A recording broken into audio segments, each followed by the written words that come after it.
لا الہ الا اللہ محمد رسول اللہ لا الہ۔ السلام علیکم ورحمۃ اللہ وبرکاتہ۔ کیا حال ہے سب کا؟ الحمدللہ نحمدہ ونصلی علی رسولہ الکریم، اما بعد فاعوذ باللہ من الشیطان الرجیم، بسم اللہ الرحمن الرحیم، رب اشرح لی صدری ویسر لی امری واحلل عقدۃ من لسانی یفقہوا قولی۔ قرآن مجید کا سیکھنا اور سکھانا بہترین عمل ہے۔ عثمان رضی اللہ عنہ سے روایت ہے کہ نبی صلی اللہ علیہ وسلم نے فرمایا، خیرکم من تعلم القرآن وعلمہ، تم میں سب سے بہتر وہ ہے جو قرآن سیکھے اور اس کی تعلیم دے۔ یعنی دو میں سے ایک کام ضرور کرنا چاہیے، یا طالب علم بنے رہیں یا پھر معلم بنے۔ قرآن کے پڑھنے پڑھانے والے لوگ اللہ کے خاص لوگ ہوتے ہیں، خاص بندے ہوتے ہیں۔ انس رضی اللہ عنہ سے روایت ہے، وہ کہتے ہیں کہ رسول اللہ صلی اللہ علیہ وسلم نے فرمایا، بے شک لوگوں میں سے کچھ اہل اللہ ہوتے ہیں۔ آپ صلی اللہ علیہ وسلم سے پوچھا گیا کہ ان میں سے کون لوگ اہل اللہ ہوتے ہیں، یعنی اللہ والے؟ آپ صلی اللہ علیہ وسلم نے فرمایا، اہل قرآن اہل اللہ ہیں اور اس کے خاص لوگ ہوتے ہیں، یعنی جن لوگوں کا تعلق قرآن مجید سے مضبوط ہوتا ہے وہ اللہ کے خاص بندے ہوتے ہیں، VIPs ہوتے ہیں۔ قرآن کی بدولت اللہ اور اس کے رسول کی محبت حاصل ہوتی ہے۔ ابن مسعود کہتے ہیں، جو شخص قرآن سے محبت کرتا ہے وہ دراصل اللہ اور اس کے رسول سے محبت کرتا ہے، اور یہ دونوں محبتیں ہمارے ایمان کا حصہ ہیں۔ ابو سعید خدری بیان کرتے ہیں کہ ایک آدمی میرے پاس آیا اور اس نے مجھے کہا کہ مجھے کوئی وصیت کرے، تو میں نے کہا، تم نے جو سوال مجھ سے کیا ہے، میں نے تم سے پہلے یہی سوال رسول اللہ صلی اللہ علیہ وسلم سے کیا تھا، اور آپ نے فرمایا تھا، میں تمہیں اللہ سے ڈرنے کی وصیت کرتا ہوں، کیونکہ یہ ہر چیز کی بنیاد ہے، اور جہاد کو لازم پکڑ لو کہ وہ اسلام کی رہبانیت ہے، اور اللہ کے ذکر اور قرآن کی تلاوت کا اہتمام کیا کرو، کیونکہ وہ آسمان میں تمہارے لیے باعث رحمت اور زمین میں تمہارے لیے باعث تذکرہ ہیں۔ اور قرآن کی بدولت مطلوبہ چیز کا حصول آسان ہو جاتا ہے۔ امام ابراہیم مقدسی اپنے شاگرد عباس بن عبد الدائم کو وصیت کیا کرتے تھے کہ قرآن کی کثرت سے تلاوت کرو اور اسے ترک نہ کرو، تو تم جو طلب کرنا چاہتے ہو وہ تمہارے لیے اتنا ہی آسان ہو جائے گا جتنی تم قرات کرو گے، یعنی تمہاری قرات کی مقدار کے مطابق، تمہارے قرآن سے تعلق کے مطابق تمہاری چیزیں تمہارے لیے آسان ہو جائیں گی، تمہارے کام تمہارے لیے آسان ہو جائیں گے، تمہاری مقاصد پورے ہو جائیں گے۔ تو اللہ سبحانہ وتعالی ہمیں بھی رمضان میں اور اس کے بعد بھی زیادہ سے زیادہ قرآن پڑھتے رہنے کی توفیق عطا فرمائے۔ 13واں پارہ۔ اعوذ باللہ من الشیطان الرجیم، بسم اللہ الرحمن الرحیم، وما ابرئ نفسی ان النفس لامارۃ بالسوء الا ما رحم ربی ان ربی غفور رحیم، وقال الملك ائتوني به استخلصه لنفسي فلما كلمه قال انك اليوم لدينا مكين امين۔ شروع کرتی ہوں اللہ کے نام سے جو بے انتہا مہربان نہایت رحم فرمانے والا ہے، اور میں اپنے آپ کو پاک صاف نہیں کہتا، کیونکہ نفس تو اکثر برائی پر اکساتا رہتا ہے، مگر جس پر میرے رب کی رحمت ہو، یقیناً میرا رب معاف کرنے والا، رحم کرنے والا ہے۔ یوسف علیہ السلام اپنے بارے میں کہتے ہیں کہ اگرچہ میری صفائی پیش ہو چکی ہے، لیکن اس کے باوجود میں اپنے آپ کو، اپنے نفس کو پاک نہیں کہتا۔ قرآن مجید میں ایک دوسری جگہ بھی ہمیں یہ ہدایت دی گئی ہے، وَلَا تُزَكُّوا أَنفُسَكُمْ، کہ اپنے آپ کو پاکیزہ مت قرار دو، اپنے آپ کو بہت نیک نہ سمجھو، اپنے آپ کو گناہوں سے پاک مت سمجھو۔ ہر انسان کسی نہ کسی درجے پر کہیں نہ کہیں کسی نہ کسی غلطی کا شکار ہو جاتا ہے، اور جو جتنا زیادہ تقویٰ رکھتا ہے، جو جتنا زیادہ اللہ کے قریب ہوتا ہے، اتنا ہی ڈرتا ہے، اور اس کو اتنی ہی زیادہ اپنی غلطیاں بھی نظر آتی ہیں، اور ان غلطیوں کی بنا پر ہی وہ اللہ سے ڈرتا ہے کہ میں نے اللہ کی عبادت کا حق ادا نہیں کیا اور بہت سی کوتاہیاں کی ہیں۔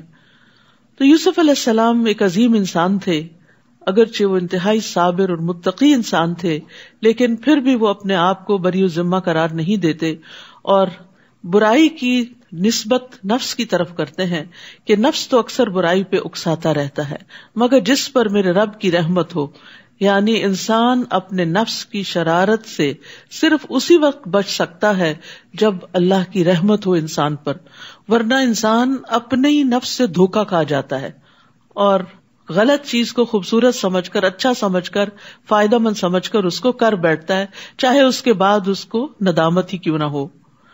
یقیناً میرا رب معاف کرنے والا، رحم کرنے والا ہے۔ عام طور پر نفس کی 3 اقسام بتائی جاتی ہیں۔ ایک نفس امارہ ہوتا ہے جو گناہوں کا حکم دیتا ہے یا ابھارتا ہے، جب انسان برائی کر بیٹھتا ہے تو پھر دوسرا نفس لوامہ ہوتا ہے جو اس برائی پر اس کو ملامت کرتا ہے، اور تیسرا نفس مطمئنہ ہوتا ہے کہ جب انسان توبہ کر لیتا ہے تو ہی نفس مطمئن ہوتا ہے، یا پھر خیر اور نیکی کے کام جو ہیں وہ انسان کے نفس کو نفس مطمئنہ بناتے ہیں۔ اور ہم سب کو اس کے لیے ایم کرنا چاہیے، اس کی کوشش کرنی چاہیے، اور ہر وقت اپنے اندر کو چیک کرتے رہنا چاہیے، محاسبہ کرتے رہنا چاہیے کہ کیا میرے اندر کا نفس نفس مطمئنہ ہے یا نہیں، کیونکہ مرتے وقت نفس مطمئنہ کو ہی فرشتے یہ خوشخبری دیں گے، یا ایتھا النفس المطمئنہ ارجعی الی ربک راضیۃ مرضیہ۔ تو نفس مطمئنہ اس کو حاصل ہوتا ہے جو اپنے رب سے راضی ہوتا ہے اور رب بھی اس سے راضی ہوتا ہے، رضی اللہ عنہم ورضوا عنہ، اور یہ اسی وقت ہو سکتا ہے جب بندہ رب کی رضا کے کام کرتا رہے۔ تو ہم سب کو دعا بھی کرنی چاہیے اور اس کے لیے کوشش بھی کرنی چاہیے، اور نفس میں کسی بھی وقت کوئی ہلچل ہو تو واپس اس کو نفس مطمئنہ کی طرف لانا چاہیے، چاہے اللہ سے توبہ کرنا ہو یا بندوں سے معافی مانگنا ہو۔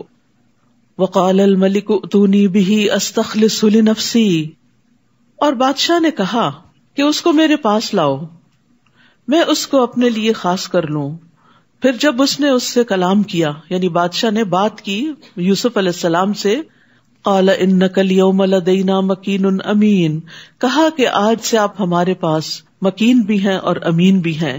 قال اجعلنی علی خزائن الارض انی حفیظ علیم، یوسف کہنے لگے مجھے زمین کے خزانوں کا نگران مقرر کر دیجئے، میں ان کی حفاظت کرنے والا ہوں اور یہ کام بھی جانتا ہوں۔ چونکہ بادشاہ نے آفر کی کہ اب آپ کا ہمارے ہاں بہت بڑا مقام ہے، مرتبہ ہے، آپ اب ہماری مدد کریں گے، ہمارے ساتھ مل کے کام کریں گے، تو پھر یوسف علیہ السلام نے اپنے لیے اس کام کا انتخاب کیا جس کو وہ سب سے بہتر طور پر کر سکتے تھے، جس کے لیے باقی لوگ تیار نہ تھے، لیکن اللہ سبحانہ وتعالیٰ نے یوسف علیہ السلام کو ایک خاص مرحلے سے گزار کر عزیز مصر کے گھر میں رکھ کر ایسی زبردست مینیجریل سکلز عطا کر دی تھی کہ اب وہ اس عہدے کو لینے کے قابل تھے۔ تو اس آیت سے یہ بات پتہ چلتی ہے کہ انسان کے لیے جائز ہے کہ اگر اس کے پاس کوئی اسکل ہو یا کوئی علم ہو تو اس بنا پر کہ دوسروں کی خدمت کر سکے اپنی اس خوبی کا ذکر کر سکتا ہے کہ میں یہ کام جانتا ہوں۔ یہ بوسٹنگ کے لیے نہیں ہوتا کہ اپنے آپ کو انسان بڑی چیز بتائے یا فخر کرے، لیکن دوسروں کے کام آنے کے لیے۔ ماوردی کہتے ہیں کہ ایسا کرنا عام صفات میں مطلقاً جائز نہیں، یعنی بلا وجہ اپنے منہ میاں مٹھو بننا اور اپنی خوبیاں اور تعریفیں بیان کرنا یہ ایک ناپسندیدہ عمل ہے، لیکن ضرورتاً جائز ہے۔ جیسے آپ اپنے سی وی میں اپنے بارے میں لکھتے ہیں، لیکن اگر وہی سی وی آپ ہر وقت اپنی زبان سے دہراتے رہیں ہر مجلس میں تو پھر یہ ایک ناپسندیدہ صفت ہوگی، اور مخصوص حالات میں جب اس کے ساتھ کوئی مقصد جڑا ہوا ہو تو پھر ایسا کرنا درست ہے، ورنہ تزکیہ کرنا اور ریاکاری کرنا یہ ناپسندیدہ افعال ہیں۔ اور صاحب فضل انسان جتنا ہو سکے ان چیزوں سے بچے، بلکہ استغفار ہی کرتا رہے، اپنے گناہوں کو یاد کرتا رہے تاکہ وہ نیکیوں میں اور آگے بڑھ سکے۔ اور دوسری بات یہ ہے کہ جب آپ کسی کام کے قابل ہوں اور آپ دیکھ رہے ہو کہ باقی کوئی اور نہیں کر سکتا تو اس وقت بیٹھے رہنا بھی ایک جرم ہے۔ ہم دیکھتے ہیں کہ احزاب کے دن رسول اللہ صلی اللہ علیہ وسلم نے اپنے صحابہ سے کہا، جنگ خندق کے موقع پر آپ کو معلوم ہے نا کہ سارے اہل عرب اکٹھے ہو کر مسلمانوں کے سر پہ سوار ہو گئے تھے کہ آج ان کو ختم ہی کر کے رکھے. تو نبی صلی اللہ علیہ وسلم نے اپنے ساتھیوں میں اعلان کیا کہ ہمارے پاس کفار کی خبریں کون لائے گا، کہ اب ان کی پوزیشن کیا ہے. تو زبیر رضی اللہ عنہ نے کہا کہ میں لاتا ہوں. پھر آپ نے پوچھا، دوسری بار بھی زبیر رضی اللہ عنہ نے کہا کہ میں جاؤں گا. تیسری بار پوچھا، کیونکہ بہت سخت سردی کا موسم بھی تھا اور بہت خوفناک خطرناک حالات تھے، کوئی بھی جانے کی ہمت نہیں کر رہا تھا. تو زبیر رضی اللہ عنہ نے کہا کہ میں جاتا ہوں. اس پر آپ صلی اللہ علیہ وسلم نے فرمایا کہ بے شک ہر نبی کے حواری ہوتے ہیں اور میرے حواری زبیر ہیں، اور اس بنا پر ان کو جنت کی بھی بشارت دی گئی. اس طرح ہم نے یوسف کو اس سرزمین میں اقتدار عطا کیا. کہتے ہیں کہ وہی عہدہ جو عزیز مصر کے پاس تھا اب وہ ان کو مل گیا، یعنی جس کے غلام تھے اب وہ غلامی کی بجائے آقا کے منصب پہ آ گئے. وہ جہاں چاہتے رہتے تھے، یعنی اب بہت کچھ ان کے کنٹرول میں آ گیا تھا اور ساری مملکت میں ان کے بے پناہ اختیارات ہو گئے. ہم جسے چاہیں اپنی رحمت سے ایسے ہی نوازتے ہیں اور نیک لوگوں کا اجر ضائع نہیں کرتے. یہ نیکی کون سی نیکی تھی؟ یہ ان کا صبر تھا، جو مشکل ترین حالات میں انہوں نے کیا. کنویں میں صبر کیا. جس قافلے نے ان کو باہر نکالا ان کے سامنے اپنی کہانی نہیں بیان کرنی شروع کی کہ میرے بھائیوں نے میرے ساتھ بہت برا کیا اور مجھے یہاں پھینک گئے ہیں، پلیز مجھے میرے گھر واپس پہنچاؤ. کچھ نہیں کہا. پھر غلامی میں صبر کیا، جیل میں صبر کیا، حرام کام پہ صبر کیا. ایک عورت نے برائی کی دعوت دی، اس دعوت کو قبول نہیں کیا، اس پر صبر کیا. تو جیسی جیسی ان کی آزمائشیں تھی ویسا ویسا صبر کرتے گئے. اور یاد رکھیے نبی صلی اللہ علیہ وسلم نے فرمایا جتنی مشقت ہوتی ہے اسی مقدار پر اللہ کی مدد آتی ہے. یعنی جتنے مشکل حالات سے آپ کو گزارا جاتا ہے اگر آپ صبر کریں تو اتنی مقدار میں اللہ کی مدد آپ کے پاس آئے گی. اور بے شک اللہ کی طرف سے صبر کی توفیق بھی اسی مقدار میں ملتی ہے جتنی بڑی آزمائش ہوتی. لیکن یہ کس کو ملتی ہے؟ من یتصبر یصبرہ اللہ. جو صبر کرنا چاہتا ہے اللہ تعالیٰ اس کو صبر عطا کر دیتا ہے. اور صبر کرنے کی وجہ سے ہی انسان کے اوپر سے آزمائش ٹلتی ہے اور پھر دن بدلتے ہیں، اچھے دن آتے ہیں. وَلَأَجْرُ الْآخِرَةِ خَيْرٌ لِلَّذِينَ آمَنُوا وَكَانُوا يَتَّقُونَ. اور جو لوگ ایمان لائے اور اللہ سے ڈرتے رہے ان کے لیے آخرت کا اجر ہی بہتر ہے. یہاں پر آخرت کے اجر کا ذکر اس لیے کر دیا گیا کہ یہ تو صبر کے نتیجے میں دنیا میں ان کو اللہ تعالیٰ نے ایک بہت بڑا مقام دیا تھا، لیکن آخرت کا اجر تو کہیں بڑا ہے. یعنی دنیا کے اجر سے ہی اندازہ کر لو کہ آگے بھی کیا کچھ ملنے والا ہے. کچھ عرصے بعد یوسف کے بھائی مصر آئے، کیونکہ اب مصر میں قحط آ گیا تھا.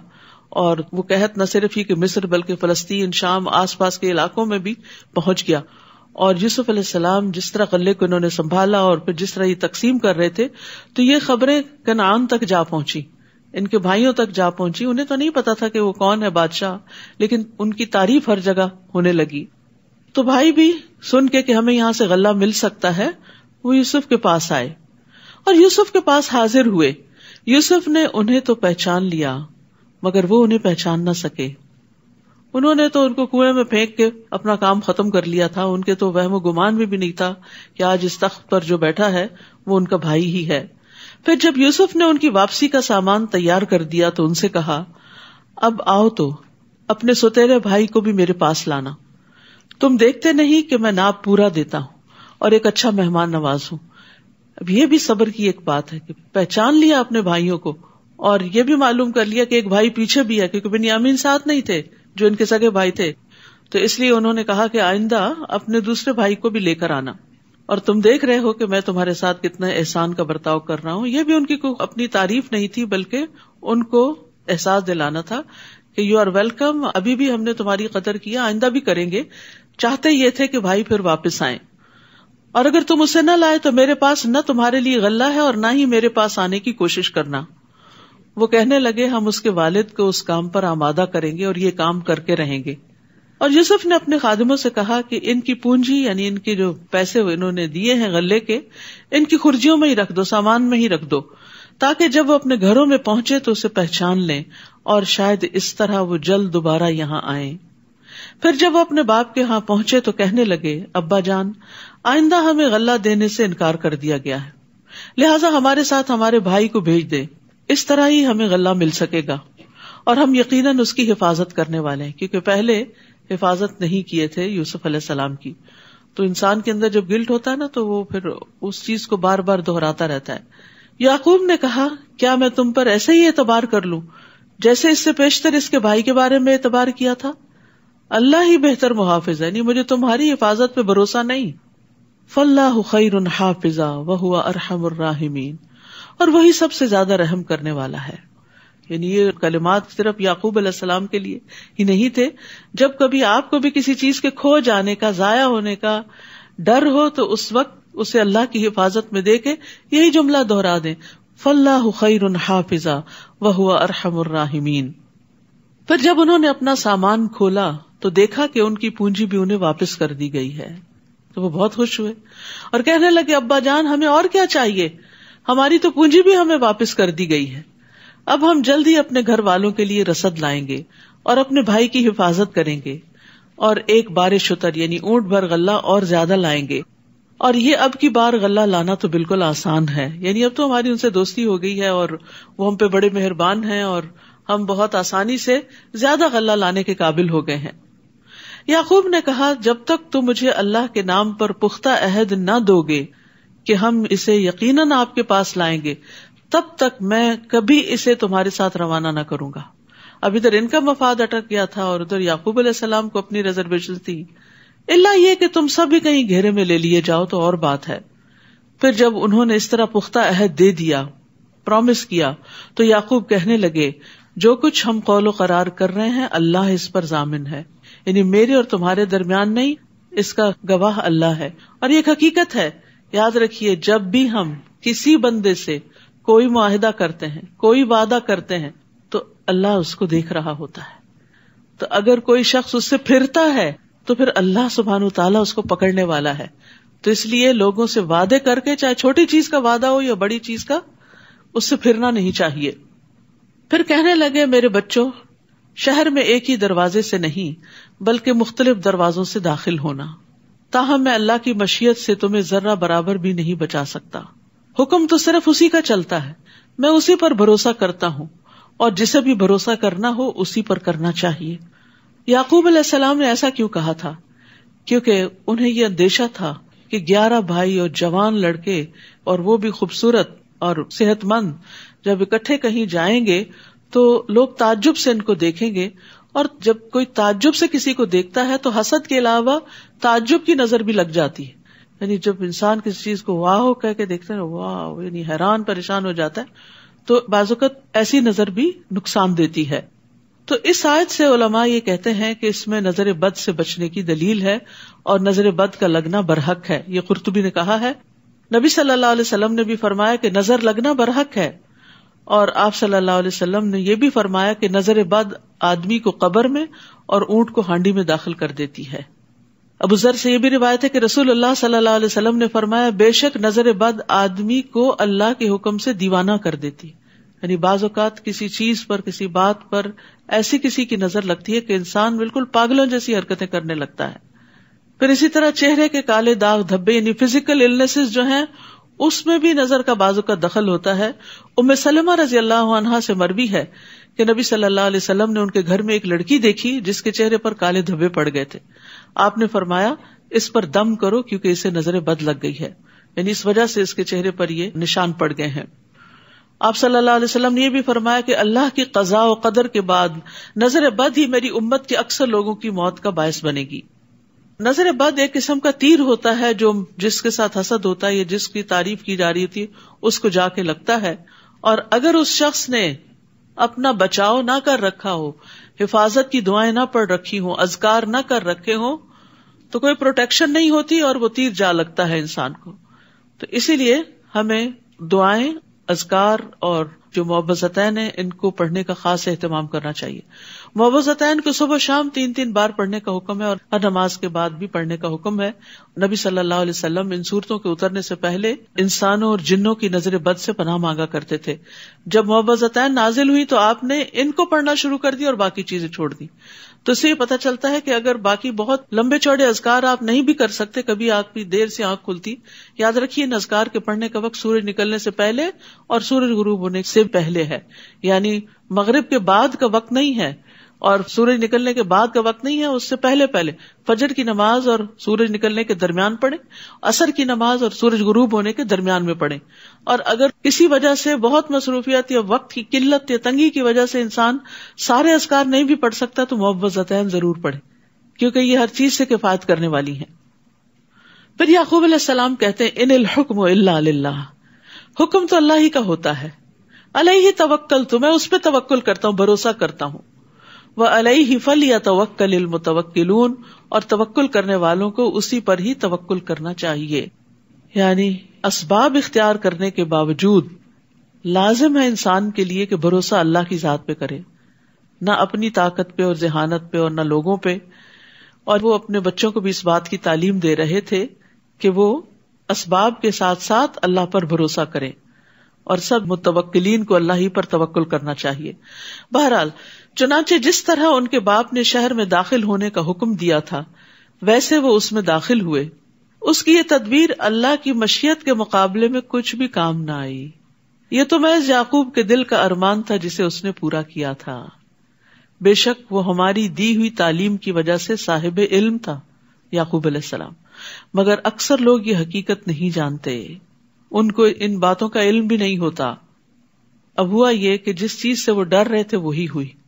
کہا جاتا ہے کہ اپنے خیالات کو ہمیشہ پازیٹو رکھیں، کیونکہ جب آپ کی سوچیں منفی ہوتی ہیں تو ایک لا آف اٹریکشن ہوتا ہے کہ جس میں آپ جس طرح سوچتے ہیں چیزیں ویسے ہی ہونا شروع ہو جاتی. مثلاً آپ کسی انسان سے ملتے ہوئے ڈر رہے ہوتے ہیں کہ یہ مجھے کچھ کہہ نہ دے، اور اسی ڈری شکل کے ساتھ اسے جا کے ملتے اور واقعی پھر کہہ بھی دیتا ہے. تو اس سے پہلے اپنے اندر کو تبدیل کریں، یعنی باہر کی تبدیلی سے پہلے اندر کی سوچیں تبدیل کریں. جتنی آپ کی سوچیں مثبت ہوتی چلی جائیں گی اتنے ہی آپ بہادر اور مضبوط ہوتے چلے جائیں گے اللہ کے اذن سے. اور یہ توکل کرنے سے اور اللہ کا سہارا پکڑنے سے ہی ہوتا ہے. یعنی مثبت سوچ صرف اس وقت ہو سکتی ہے انسان کی جب انسان اللہ کے بارے میں گمان اچھا رکھے کہ خیر ہوگی. فاللہ خیر حافظہ، حفاظت اللہ ہی کی ہے، اللہ ہی بچانے والا ہے. اچھا بعض اوقات یہ بھی ہوتا ہے آپ ساری پروٹیکشن کی دعائیں پڑھ لیتے ہیں، سارے اسباب اختیار کر لیتے ہیں، اس کے باوجود پھنس جاتے ہیں جہاں پھنسنا ہوتا ہے. پھر اب آپ کہتے ہیں کہ وہ میں نے جو پڑھا تھا اس کا کیا ہوا، ہم نے تو استخارہ کر کے شادی کی تھی، پھر یہ مشکل کیوں پیش آئی؟ نہیں، پھر بھی آ سکتی ہے. اب یہاں آپ دیکھیں سب کچھ انتظامات ہو رہے ہیں، لیکن یعقوب علیہ السلام کو ایک اور صدمہ دیکھنا پڑا. لیکن یہ وقتی تھا، اس میں کوئی حکمت تھی، اور یہ وقت گزر گیا اور آگے آپ دیکھیے کتنی بڑی بڑی ترقیاں ہوئی. تو چاہے شادی کا استخارہ کر کے آپ شادی کریں، پھر اگر کچھ مشکلات پیش آ جائیں تو بعض اوقات اللہ تعالیٰ آپ کو ان مشکلات سے گزار کے مضبوط کرتا ہے. کچھ چیزیں آپ نے کتابوں میں نہیں سیکھی ہوتی، وہ آپ کو بندے سکھاتے ہیں. کچھ ایسے بندے زندگی میں مل جاتے ہیں جو آپ پہ بڑے مہربان ہوتے ہیں، محبتیں ان کی آپ کو بہت کچھ سکھا جاتی ہیں. لیکن کچھ بڑے مشکل لوگ بھی زندگی میں آ جاتے ہیں جن کے تلخ رویے آپ کو بہت کچھ سکھا جاتے ہیں اور بہت بہادر کر دیتے ہیں. اور پھر دل اللہ کے ہاتھ میں معلوم نہیں کب بدل جائے، اس کے بعد اچھے حالات بھی آ جاتے ہیں.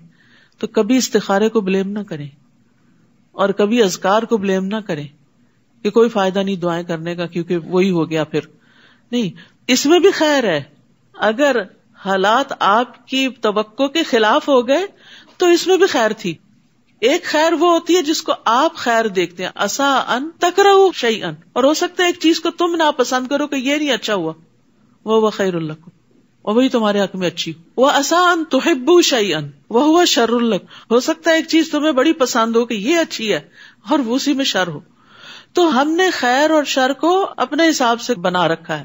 ہماری نظریں جس چیز کو خیر دیکھتی ہیں بس اس کو ہی ہم خیر سمجھتے ہیں، اور جو تکلیف دہ حالات زندگی میں آ جاتے ہیں اس کو ہم اپنے لیے خیر نہیں سمجھتے. حدیث میں آتا ہے مومن کے ہر حال میں خیر ہوتی ہے.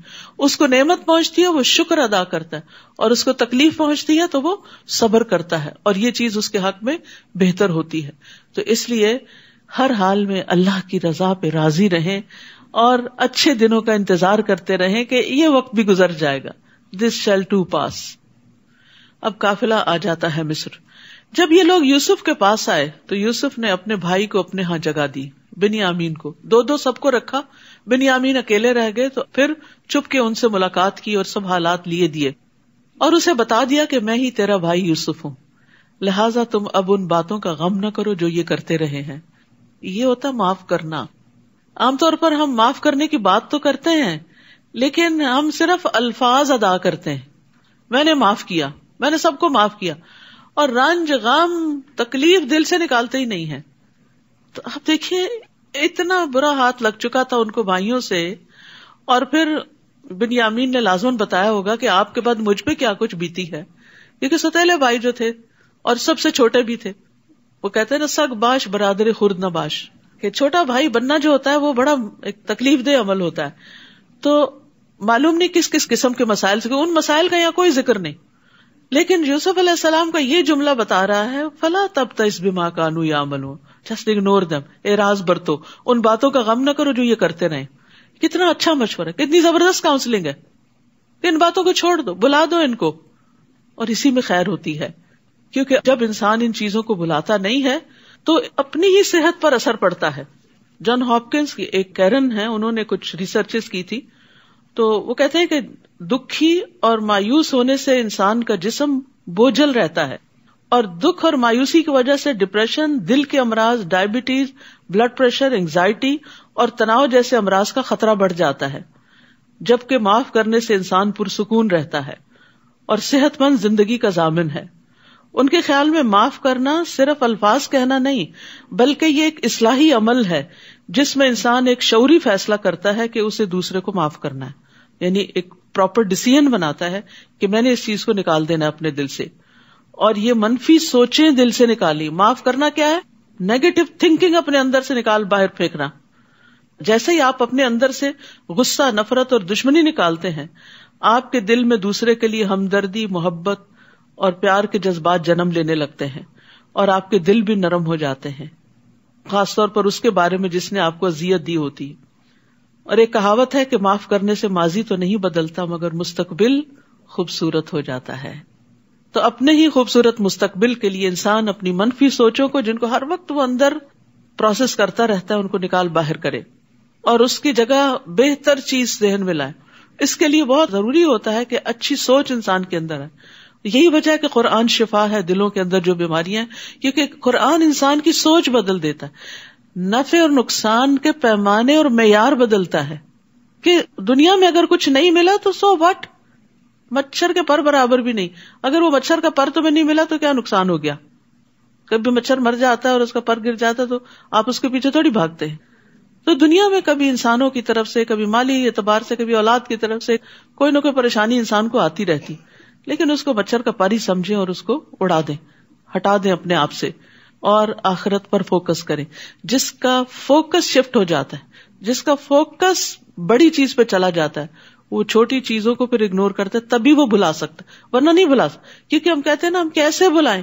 بھولتے نہیں غم، اس لیے کہ غم آخرت نہیں لگا.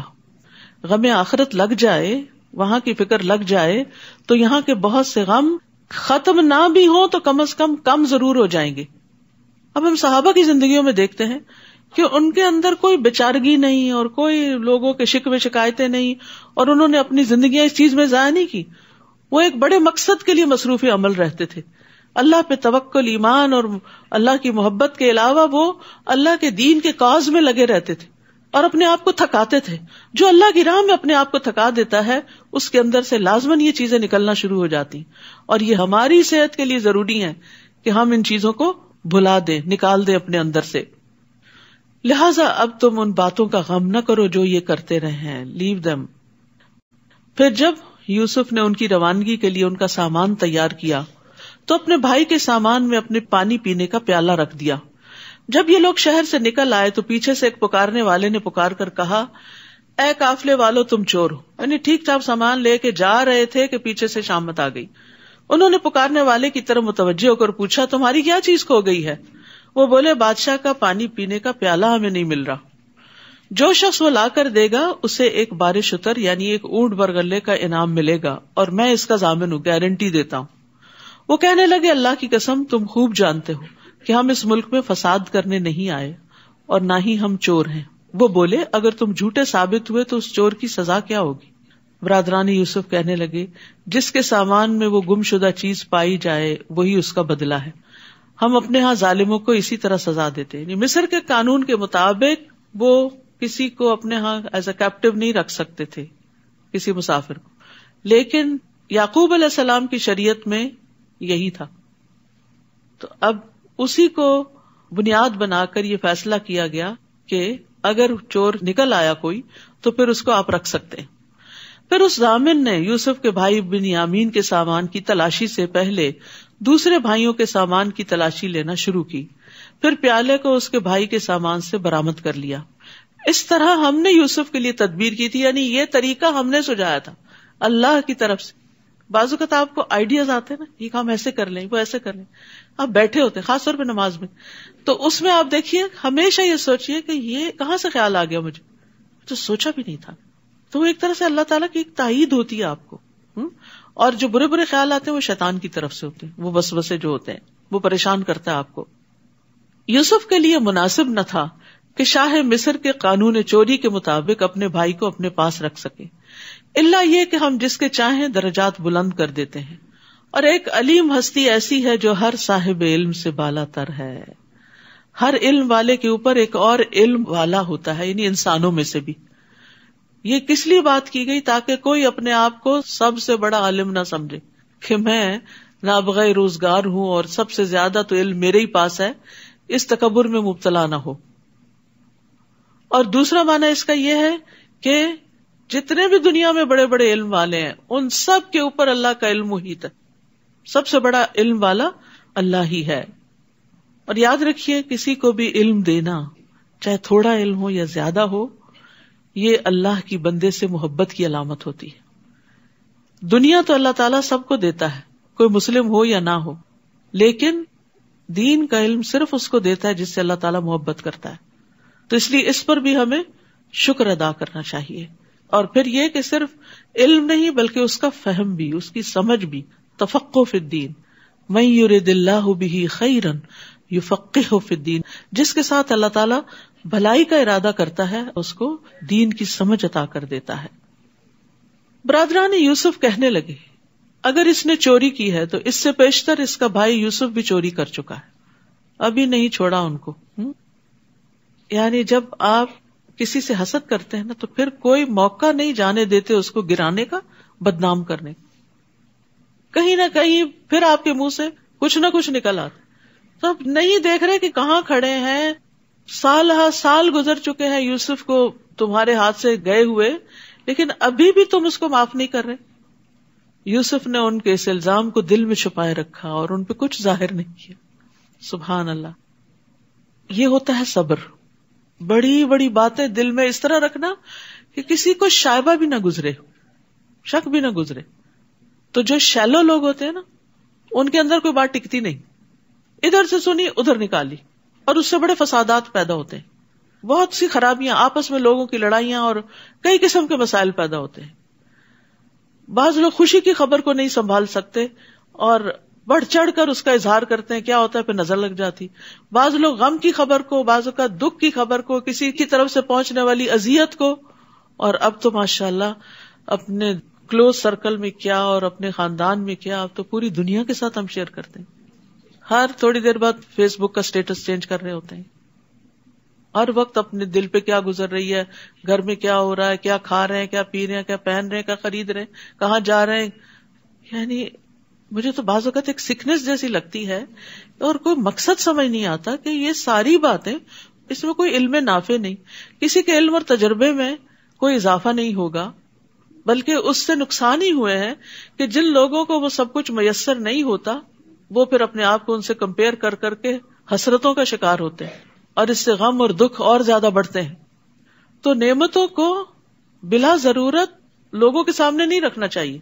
حدیث میں آتا ہے کل ذی نعمت محسود, ہر صاحب نعمت حسد کیا جاتا ہے, پھر آپ حسد کا شکار ہوتے ہیں, پھر آپ کے دشمنوں کی تعداد میں اضافہ ہوتا ہے. آپ سمجھتے ہیں آپ کی نعمت کی وجہ سے لوگ آپ کی بڑی تعریف کریں گے, آپ کے فین ہو جائیں گے اور آپ کے بظاہر فالوور ہو جائیں گے, لیکن حقیقت میں وہ حسد بھی کر رہے ہوتے ہیں. اور دوسری بات یہ ہے کہ جب کوئی مقصد ہو تو پھر آپ فَأَمَّا بِنِعْمَةِ رَبِّكَ فحدث، پھر اس کا ذکر کریں.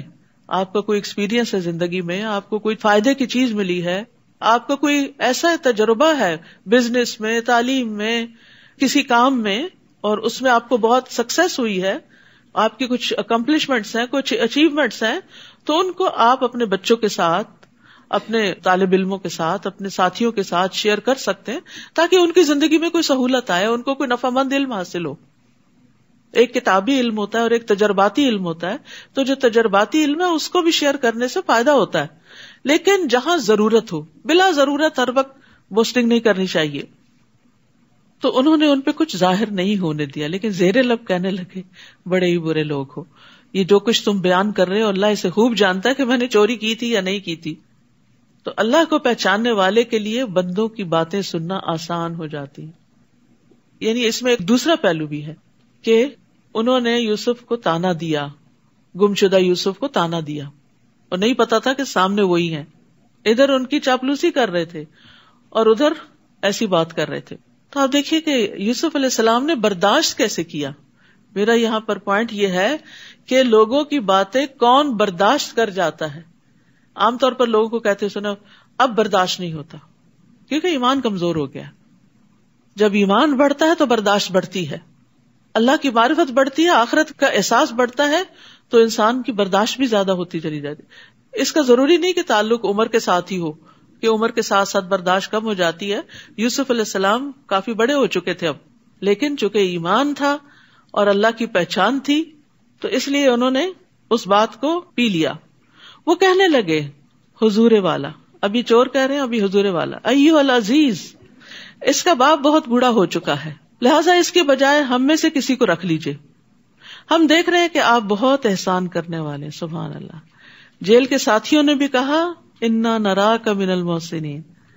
اب یہ بھائی بھی کہہ رہے ہیں انا نراک من المحسنین. تو جو محسن ہوتا ہے وہ ہر جگہ ہی محسن ہوتا ہے، اور ہر جگہ اس کے احسان کو اکنالج کر لیا جاتا ہے. پھر یعنی محسن کا احسان چھپا نہیں رہتا، یہ ایک ایٹیٹیوڈ ہوتا ہے. یوسف نے کہا معاذ اللہ، اس بات سے اللہ کی پناہ، ہم تو اسے ہی پکڑیں گے جس کے ہاں ہم نے اپنا گمشدہ سامان پایا ہے. اگر ہم ایسا کریں تب تو ہم ظالم ٹھہرے. پھر جب وہ یوسف سے مایوس ہو گئے تو علیحدہ ہو کر مشورہ کرنے لگے. سب سے بڑے بھائی نے کہا یہ پتا ہے کہ تمہارے باپ نے اللہ کے نام پر تم لوگوں سے پختہ عہد لیا ہوا ہے، نیز تم اس سے پیشتر یوسف کے معاملے میں بھی زیادتی کر چکے، یعنی احساس تھا ہم نے غلط کیا. اب تو میں یہاں سے کبھی نہیں جاؤں گا یہاں تک کہ میرا باپ مجھے حکم دے یا اللہ میرے لیے فیصلہ کر دے، یعنی مجھے کوئی قوت دے کہ بھائی کو چھڑا کے لے جاؤں. وہی سب سے بہتر فیصلہ کرنے والا ہے. تم لوگ اپنے باپ سے جا کر کہو ابا جان آپ کے بیٹے نے چوری کی ہے. ہم نے وہی گواہی دی ہے جو ہم جانتے تھے، اور ہم پوشیدہ چیزوں کے نگہبان نہیں، ہم نے نہیں دیکھا لیکن بس بات ایسی ہو گئی ہے. آپ ان بستی والوں سے پوچھ لیجئے جہاں ہم رہے، اور قافلے سے بھی جن کے ساتھ ہم آئے، اور ہم یقیناً سچے ہیں. اب انہیں اپنی سچائی کا یقین دلانا پڑ رہا ہے کیونکہ اعتماد کھو چکے ہیں. جس پر لوگ ٹرسٹ نہیں کرتے اس کو بڑی قسمیں کھانی پڑتی ہیں سچا بننے کے لیے، اور جو سچا ہوتا ہے وہ یقین دہانی کرائے بغیر ہی سچ بولتا ہے اور اس کو کافی سمجھتا ہے. یعقوب نے جواب دیا بات یوں نہیں بلکہ تم نے ایک بات بنا کر اسے بنا سنوار کر پیش کر دیا ہے.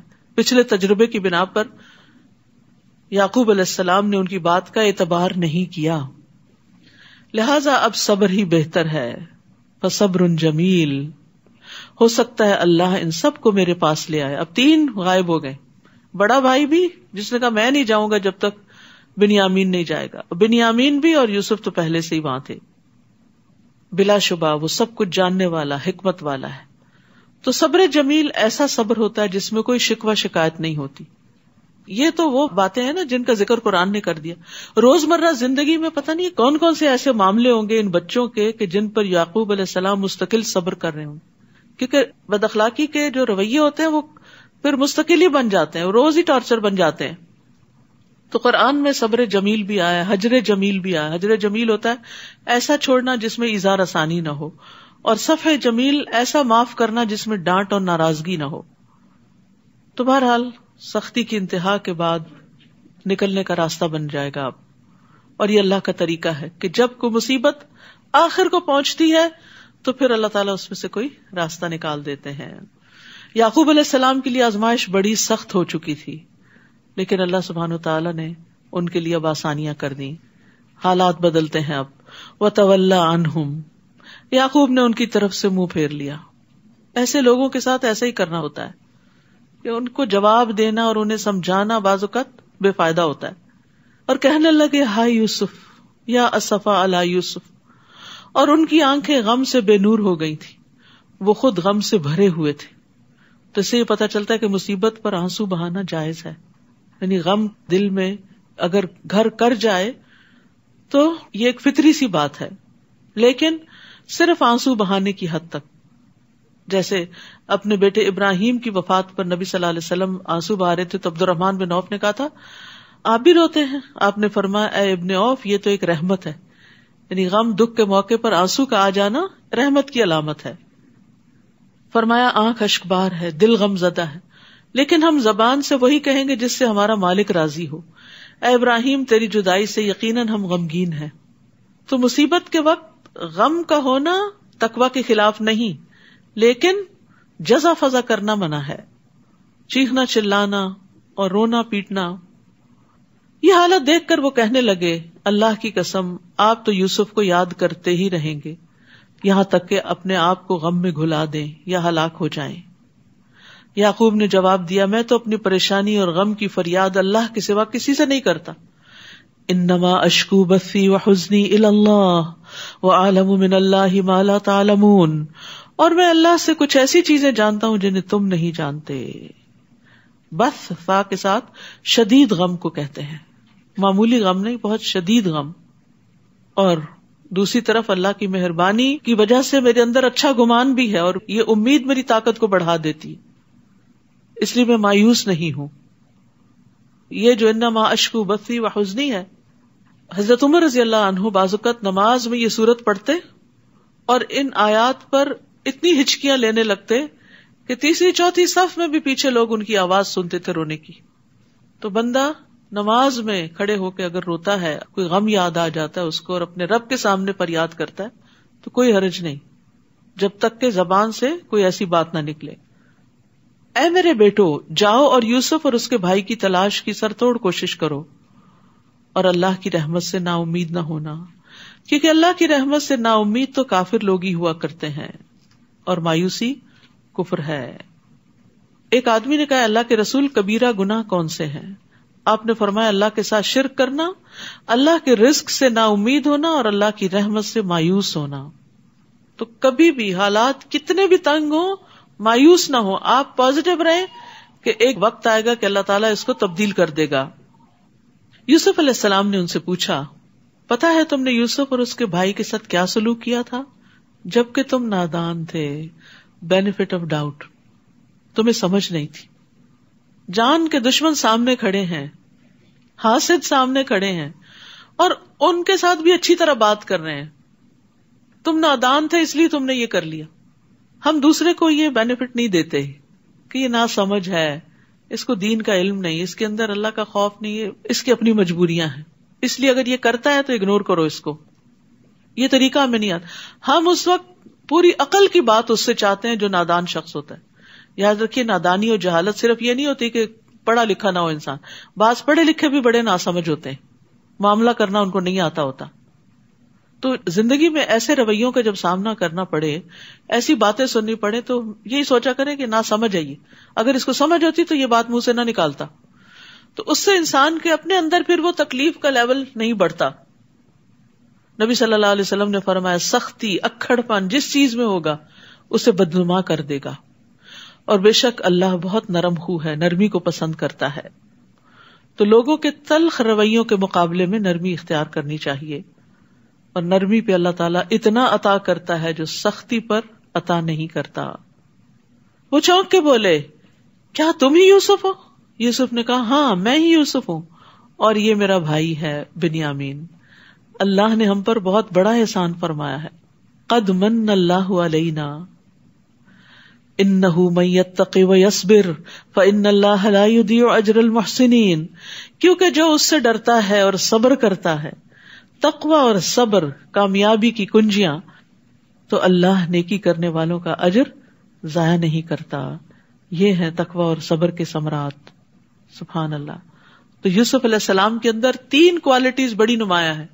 اللہ کا ڈر جس نے انہیں ہر جگہ غلط قدم اٹھانے سے بچایا. صبر، مشکل سے مشکل حالات میں کوئی شکوہ شکایت نہیں، اللہ کی اطاعت پہ قائم رہے. اور تیسرے احسان، نیکی کے درجے پہ قائم رہے. یہی چیزیں ہمیں اپنی زندگی میں اختیار کر لینی چاہیے. وہ کہنے لگے اللہ نے آپ کو ہم پر فضیلت بخشی ہے اور ہم ہی خطا کار تھے. یوسف نے کہا آج تم پر کوئی گرفت نہیں، اللہ تمہیں معاف کر دے، وہ سب سے بڑھ کر رحم فرمانے والا ہے. لا تسریب، کیا مطلب ہے؟ آج کے بعد تم پہ نہ کوئی آر ہوگی نہ کوئی تانو تشنی. ایک ہوتا ہے معاف کر کے کہنا میں نے معاف کیا، پھر جب وہ پرانا قصہ دہرایا گیا تو پھر 2-4 سنا دی. یہ معاف کرنا نہیں ہوتا. لا تسریب کا مطلب یہ ہے کہ میں آج کے بعد اس بات کو دہراؤں گا بھی نہیں، مینشن بھی نہیں کروں گا کہ تم نے میرے ساتھ یہ کیا تھا، تمہارے اس جرم کا ذکر ہی نہیں کروں گا. لا تثریب علیکم اليوم. اور یہی بات تھی جو نبی صلی اللہ علیہ وسلم نے مکہ والوں سے کہی تھی جب مکہ فتح کر لیا تھا، جب آپ فاتح تھے، جب آپ انتقام لے سکتے تھے، تو آپ نے فرمایا لا تثریب علیکم اليوم. خطا کاروں سے درگزر کرنا انبیاء کی صفت ہے، اور اس معاملے میں بھی ہمیں ان کی پیروی کرنی چاہیے. اور درگزر کرنے سے عزت میں ہی اضافہ ہوتا ہے. رسول اللہ صلی اللہ علیہ وسلم نے فرمایا فاعفوا یعزکم اللہ، درگزر کیا کرو اللہ تمہیں عزت عطا کرے گا. اب یوسف علیہ السلام بھائیوں سے کہتے ہیں یہ میری قمیص لے جاؤ اور اسے میرے والد کے چہرے پہ ڈال دینا، وہ بینا ہو جائیں گے. قمیص دیکھ کے ہی غم کا آغاز ہوا تھا، قمیص پہ جو جھوٹ موٹ کا خون تھا، اور قمیص ہی اس بیماری کا علاج بن گئی. کہتے ہیں نا زہر کو زہر مارتا ہے. بعض اوقات اسی چیز کے اندر ہی انسان کا فائدہ بھی ہوتا ہے جس سے انسان کو نقصان پہنچا. یاد رکھیے کہ ہم جب کسی انسان سے کبھی کوئی تکلیف اٹھاتے ہیں تو ہم اس کی خیر سے بالکل مایوس ہو جاتے ہیں، معاف نہیں کرتے. نتیجہ کیا ہوتا ہے کہ اس کی خوبیاں جو ہوتی ہیں وہ بھی ہمارے لیے خرابیاں بن جاتی ہیں. لیکن اگر آپ درگزر سے کام لیں، اپنے ہی بچے کو، اپنی بہو کو، اپنے بہن بھائی کو معاف کر دیں، کل کسی مصیبت کے وقت وہ اس طرح آپ کے کام آتا ہے کہ کوئی اور نہیں آتا، وہی آپ کا مددگار بن جاتا ہے. اور یہ معاف کرنے کے فوائد میں سے ہے. اور انہیں لے کر تم سب اہل و عیال سمیت میرے پاس آ جاؤ. جب یہ قافلہ مصر سے روانہ ہوا تو اس وقت ان کے باپ یعقوب نے کہا اگر تم مجھے یہ نہ کہو کہ بوڑھا سٹھیا گیا ہے تو میں یوسف کی خوشبو محسوس کر رہا ہوں. یہ بھی اللہ کا اذن سے تھا. یوسف چند میل دور کنویں میں تھے، خوشبو نہیں آئی، اللہ کا اذن نہیں تھا. اور ابھی قافلہ مصر سے نکلا ہی ہے تو یہاں خوشبو آ رہی ہے. ہم سب کے ایسے ایکسپیرینس ہوتے ہیں، یہ سب بھی اللہ کے اذن سے ہوتا ہے، کسی انسان کا کمال نہیں ہوتا. کبھی آپ کو مسئلہ پیش آنے والا ہوتا ہے، پہلے سے آپ سینس کر لیتے ہیں یہ ہونے لگا، تو یہ نہ سمجھے کہ میں بڑا ولی اللہ ہوں کہ میرے ساتھ یہ ہو رہا ہے. اللہ چاہے تو کسی چیز کو آپ کو خواب میں دکھا دے، پہلے سے ہی محسوس کرا دے، اندازہ کروا دے، اور چاہے تو آپ کی آنکھوں کے سامنے پڑی چیز آپ کو نظر نہ آئے. اور یہ ہم سب کے ساتھ ہوتا ہے. وہ کہنے لگے اللہ کی قسم آپ تو اسی پرانی محبت کے خبط میں پڑے ہوئے ہیں. پھر جب خوشخبری لانے والا آ گیا اس نے قمیص یعقوب کے چہرے پہ ڈالی، فوراً بینا ہو گئے. کہنے لگے میں نے تم سے کہا نہ تھا کہ میں اللہ سے وہ کچھ جانتا ہوں جو تم نہیں جانتے. وہ کہنے لگے ابا جان ہمارے لیے ہمارے گناہوں کی معافی مانگیے، واقعی ہم خطا کار تھے، وی ور رانگ. تو توبہ استغفار کے لیے بڑا ضروری ہوتا ہے کہ انسان کہ میری غلطی تھی، لا الہ الا انت سبحانک انی کنت من الظالمین، میں نے غلطی کی تو مجھے معاف کر دے. یعقوب نے کہا میں عنقریب اپنے رب سے تمہارے لیے معافی مانگوں گا رات کے پچھلے پہر، کیونکہ وہ بالاسحار ہم یستغفرون، سحری کے وقت وہ استغفار کرتے ہیں. آ رہے ہیں سحری کے دن، ٹھیک ہے، تو استغفار کرنا نہ بھولیں اس وقت، کیونکہ اس وقت کی استغفار خاص طور پہ قبول ہوتی ہے. میں اپنے رب سے تمہارے لیے معافی مانگوں گا، وہ یقیناً معاف کر دینے والا اور رحم کرنے والا ہے. یعقوب علیہ السلام نے بھی معاف کر دیا، یوسف علیہ السلام نے بھی کر دیا. یہ پیغمبر تو اللہ کو پتا تھا نا کہ ان کے اندر یہ قابلیت ہے، ان کو اس لیے چنا، دوسرے بھائیوں کو کیوں نہیں پیغمبر بنا دیا. اللہ زیادہ جانتا ہے کہ اپنی رسالت کہاں رکھے.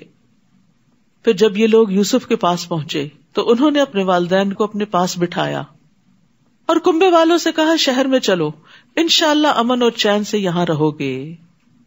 اور یوسف نے اپنے والدین کو اٹھا کر اپنے ساتھ تخت پر بٹھایا اور اس کے بھائی یوسف کے آگے سجدے میں گر گئے. یہ سجدہ تعظیمی تھا جو ان کے لیے جائز تھا، اب ہمارے لیے جائز نہیں.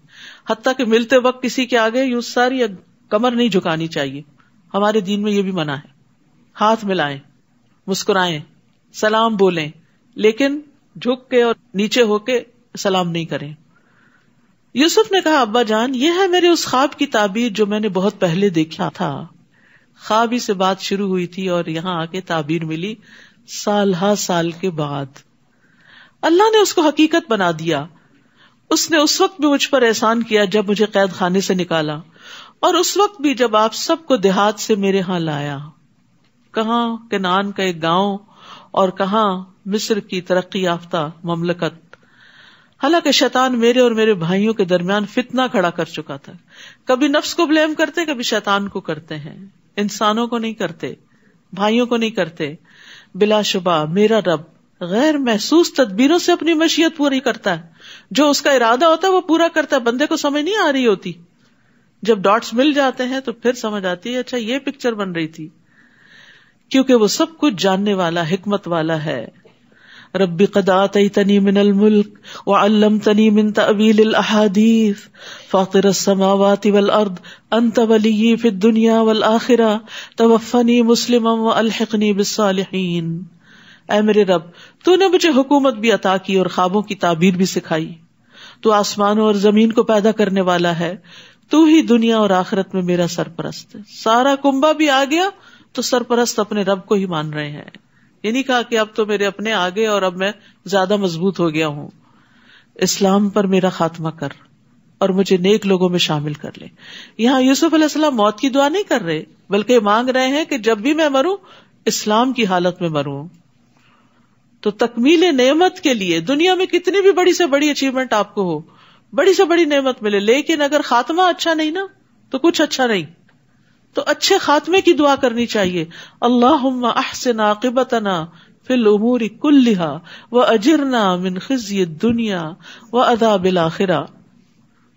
اور اسی طرح یہ دعا بھی ہے اللہم توفنا مسلمین واحینا مسلمین والحقنا بالصالحین غیر خزایا ولا مفتونین. اور نبی صلی اللہ علیہ وسلم کی آخری دعا کیا تھی؟ اللہم اغفر لی وارحمنی والحقنی بالرفیق الاعلی.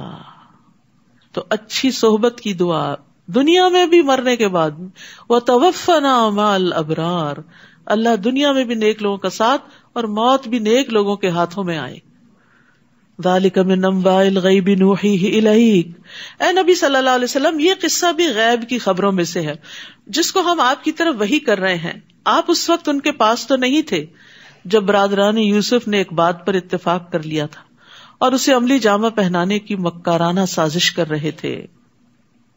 اور آپ خواہ کتنا ہی چاہیں، ان میں سے اکثر لوگ ایمان لانے والے نہیں، قصہ سنتے ہیں، پڑھتے ہیں، جانتے ہیں، عمل نہیں کرتے. آپ اس تبلیغ پر ان سے کچھ بھی نہیں مانگتے. یہ تو تمام اہل عالم کے لیے ایک نصیحت ہے. آسمانوں اور زمین میں کتنی ہی نشانیاں ہیں جن پر یہ لوگ گزرتے ہیں اور ان کی طرف توجہ ہی نہیں کرتے. اور ان میں سے اکثر ایسے ہیں جو اللہ پر ایمان لاتے ہیں مگر ساتھ ہی ساتھ شرک بھی کرتے رہتے ہیں. تو اس لیے بڑا ضروری ہے کہ توحید کو جانیں اور چھوٹے شرک سے بھی بچیں.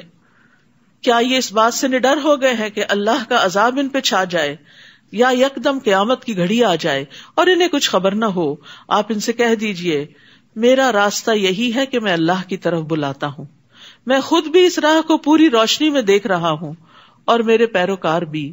اللہ پاک ہے اور مشرکوں سے میرا کوئی واسطہ نہیں، یعنی میں شرک کرنے والوں میں سے نہیں.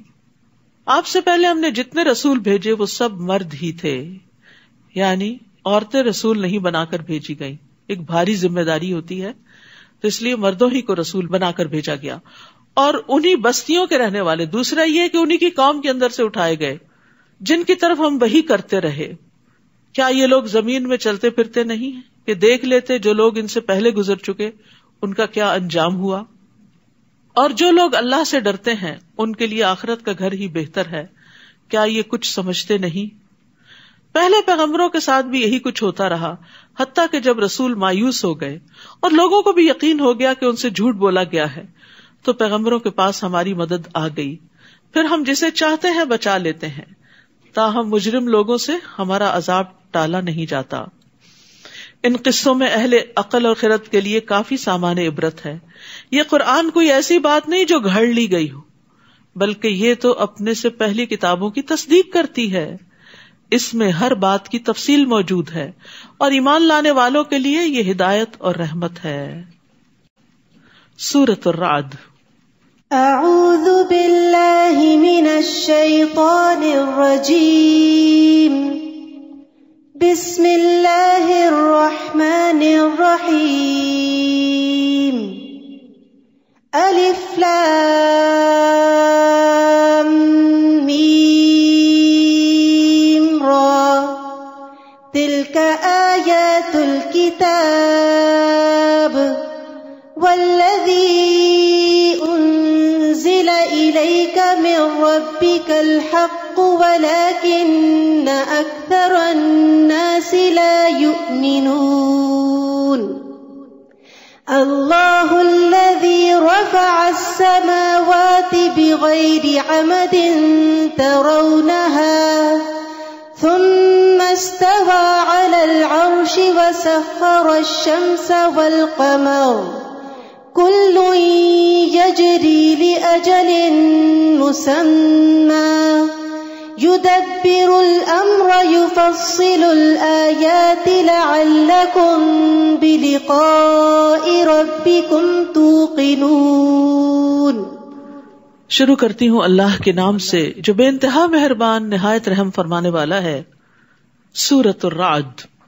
الف لام میم را، یہ الکتاب کی آیات ہیں جو آپ کے رب کی طرف سے آپ پر نازل کیا گیا ہے، وہ عین حق ہے، لیکن اکثر لوگ اس بات پر ایمان نہیں لاتے۔ اللہ وہ ہے جس نے آسمانوں کو ایسے سہاروں کے بغیر بلند کیا جو تمہیں نظر آتے ہوں، پھر اس نے عرش پر قرار پکڑا اور سورج اور چاند کو ایک خاص قانون کا پابند بنایا۔ اس نظام کی ہر چیز ایک مقررہ مدت تک کے لیے چل رہی ہے۔ وہی اس کائنات کے نظام کی تدبیر کرتا ہے اور اپنی نشانیاں تفصیل سے بیان کرتا ہے تاکہ تم اپنے رب سے ملاقات کا یقین کرو۔ تو یاد رکھیے کہ سورج، چاند، ستارے یہ سب اللہ کے بنائے ہوئے ہیں اور اس نے بندوں کے لیے مسخر کر رکھے ہیں کہ وہ ان کو فائدہ پہنچائیں۔ اور خاص طور پر سورج اور چاند کا ذکر اس لیے کہ وہ سب سے نمایاں نشانیاں ہیں جو انسان کو نظر آتی ہیں۔ وہی تو ہے جس نے زمین کو پھیلا دیا اور اس میں سلسلہ کوہ اور نہریں بنا دی اور ہر طرح کے پھلوں کی دو دو قسمیں بنائی۔ وہی دن پر رات کو طاری کرتا ہے۔ سوچنے سمجھنے والے لوگوں کے لیے ان باتوں میں بہت سی نشانیاں موجود ہیں۔ نیز زمین میں کئی قطعات ہیں جو باہم ملے ہوتے ہیں، ان میں انگور کے باغ، کھیتی اور کھجوریں ہیں، جن میں سے کچھ جڑ سے ملی ہوتی ہیں اور کچھ نہ ملی ہوئی، اور ان قطعات کو ایک ہی طرح کے پانی سے سیراب کیا جاتا ہے، مگر مزے میں ہم کسی کو بہتر بنا دیتے ہیں اور کسی کو کمتر۔ ان چیزوں میں بھی اہل عقل کے لیے کئی نشانیاں ہیں۔ سبحان اللہ، ایک ہی مٹی، ایک ہی بیج، ایک ہی درخت، ایک ہی پانی، ایک ہی روشنی، ایک پھل میٹھا اور ایک کھٹا، ایک بڑا اور ایک چھوٹا، ایک لذیذ اور ایک غیر لذیذ۔ یہ فرق کون رکھتا ہے؟ یہ اللہ ہی فرق کرتا ہے۔ اور اگر آپ تعجب کرتے ہیں تو اس سے بھی عجیب تر ان لوگوں کی بات ہے جو کہتے ہیں کہ جب ہم مٹی بن جائیں گے تو کیا از سر نو پیدا ہوں گے؟ یہی لوگ ہیں جنہوں نے اپنے رب کا انکار کیا، اور ایسے ہی لوگوں کی گردنوں میں طوق ہوں گے۔ یہی لوگ اہل دوزخ ہیں جس میں وہ ہمیشہ رہیں گے۔ یہ لوگ بھلائی سے پہلے آپ سے برائی کے لیے جلدی مچا رہے ہیں، حالانکہ ان سے پیشتر ان جیسے لوگوں پر عذاب آنے کی کئی مثالیں گزر چکی ہیں، اور آپ کا رب لوگوں کے ظلم کے باوجود انہیں معاف کر دینے والا ہے، کیونکہ اگر پکڑنے لگے تو کوئی نہ بچے۔ اور یہ بھی یقینی بات ہے کہ آپ کا رب سخت عذاب دینے والا ہے۔ تو یہاں پر امید اور خوف کا اعتدال بتایا گیا ہے، یعنی اللہ تعالیٰ لوگوں کو معاف بھی کرتا ہے، ان کی پردہ پوشی بھی کرتا ہے، حالانکہ وہ ظلم کرتے ہیں، دن رات غلطیاں کرتے ہیں، اور اس کے ساتھ ساتھ اللہ تعالیٰ نے اس بات کا بھی ذکر کر دیا کہ وہ سخت عذاب دینے والا ہے، تاکہ لوگ امید اور خوف میں اعتدال رکھیں۔ اور یہ بھی کہ خوف کے مقابلے میں امید غالب ہونی چاہیے. بعض لوگ ہوتے ہیں وہ اپنے گناہوں پہ اتنے پریشان رہتے ہیں کہ ان کی امید ہی ختم ہو جاتی ہے. یہ بھی نہیں ہونا چاہیے. انس رضی اللہ عنہ سے روایت ہے کہ نبی صلی اللہ علیہ وسلم ایک نوجوان کے پاس گئے، وہ نزع کی حالت میں تھا. آپ نے فرمایا تم خود کو کیسا پا رہے ہو؟ بولا یا رسول اللہ میں اللہ سے مغفرت کی امید رکھتا ہوں لیکن اپنے گناہوں سے ڈرتا بھی ہوں. اس پر رسول اللہ صلی اللہ علیہ وسلم نے فرمایا جس بندے کے دل میں ایسے موقع پر خوف اور امید دونوں جمع ہو جائیں تو اللہ اس کو وہ چیز دیتا ہے جس کی وہ امید رکھتا ہے اور اس سے بچا لیتا ہے جس سے وہ ڈرتا ہے. تو یاد رکھیے امید کو غالب رہنا چاہیے، اللہ سے حسن ظن رکھنا چاہیے، اچھے خیالات زیادہ رکھنے چاہیے بجائے اس کے کہ انسان ہر وقت صرف پریشان ہی رہے. کافر لوگ یہ کہتے ہیں کہ اس نبی پر اس کے رب کی طرف سے کوئی معجزہ کیوں نہیں اتارا گیا؟ اے نبی آپ اس فکر میں نہ پڑیں، آپ تو صرف ایک ڈرانے والے ہیں اور ہر قوم کے لیے ایک رہنما ہوا ہے. اللہ یعلم ما تحمل كل انثى وما تغیض الارحام وما تزداد وكل شيء عنده بمقدار. اللہ تو وہ ہے کہ ہر ایک مادہ جو کچھ اپنے پیٹ میں اٹھائے ہوئے ہے اسے جانتا ہے، اور جو کچھ ان کے پیٹوں میں کمی بیشی ہوتی رہتی ہے وہ اسے بھی جانتا ہے، اور اس کے ہاں ہر چیز کی ایک مقدار مقرر ہے. اس صورت کے اندر ایک خاص چیز آپ دیکھیں گے کہ دو مختلف چیزوں کا کثرت سے ذکر کیا گیا ہے. جیسے خوف اور امید کا ذکر کیا گیا، چاند اور سورج کا ذکر کیا گیا، یہاں پر مادہ کے پیٹ میں جو کچھ ہوتا ہے اور جو نہیں ہوتا اس کا ذکر کیا گیا. عالم الغیب والشہادہ، غیب اور حاضر کا ذکر کیا گیا. الکبیر المتعال، وہ چھپی اور ظاہر ہر طرح کی باتوں کو جاننے والا ہے، سب سے بڑا عالی شان والا ہے. پھر آپ دیکھیے تم میں سے اگر کوئی اپنی بات کو مخفی طور پر کہے یا پکار کے کہے، مخفی اور ظاہر، وہ اس کے لیے برابر ہے. اسی طرح اگر کوئی رات کی تاریکی میں چھپا ہو یا دن کی روشنی میں چل رہا ہو اس کے لیے برابر ہے. پھر تضاد، دو چیزوں کا کمپیریزن. ہر شخص کے آگے اور پیچھے پھر دو چیزیں آ گئی.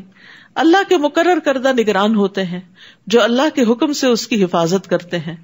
اللہ تعالیٰ کسی قوم کی اچھی حالت کو اس وقت تک نہیں بدلتا جب تک وہ اپنے اوصاف خود نہ بدل دے، یعنی گناہ کر کے.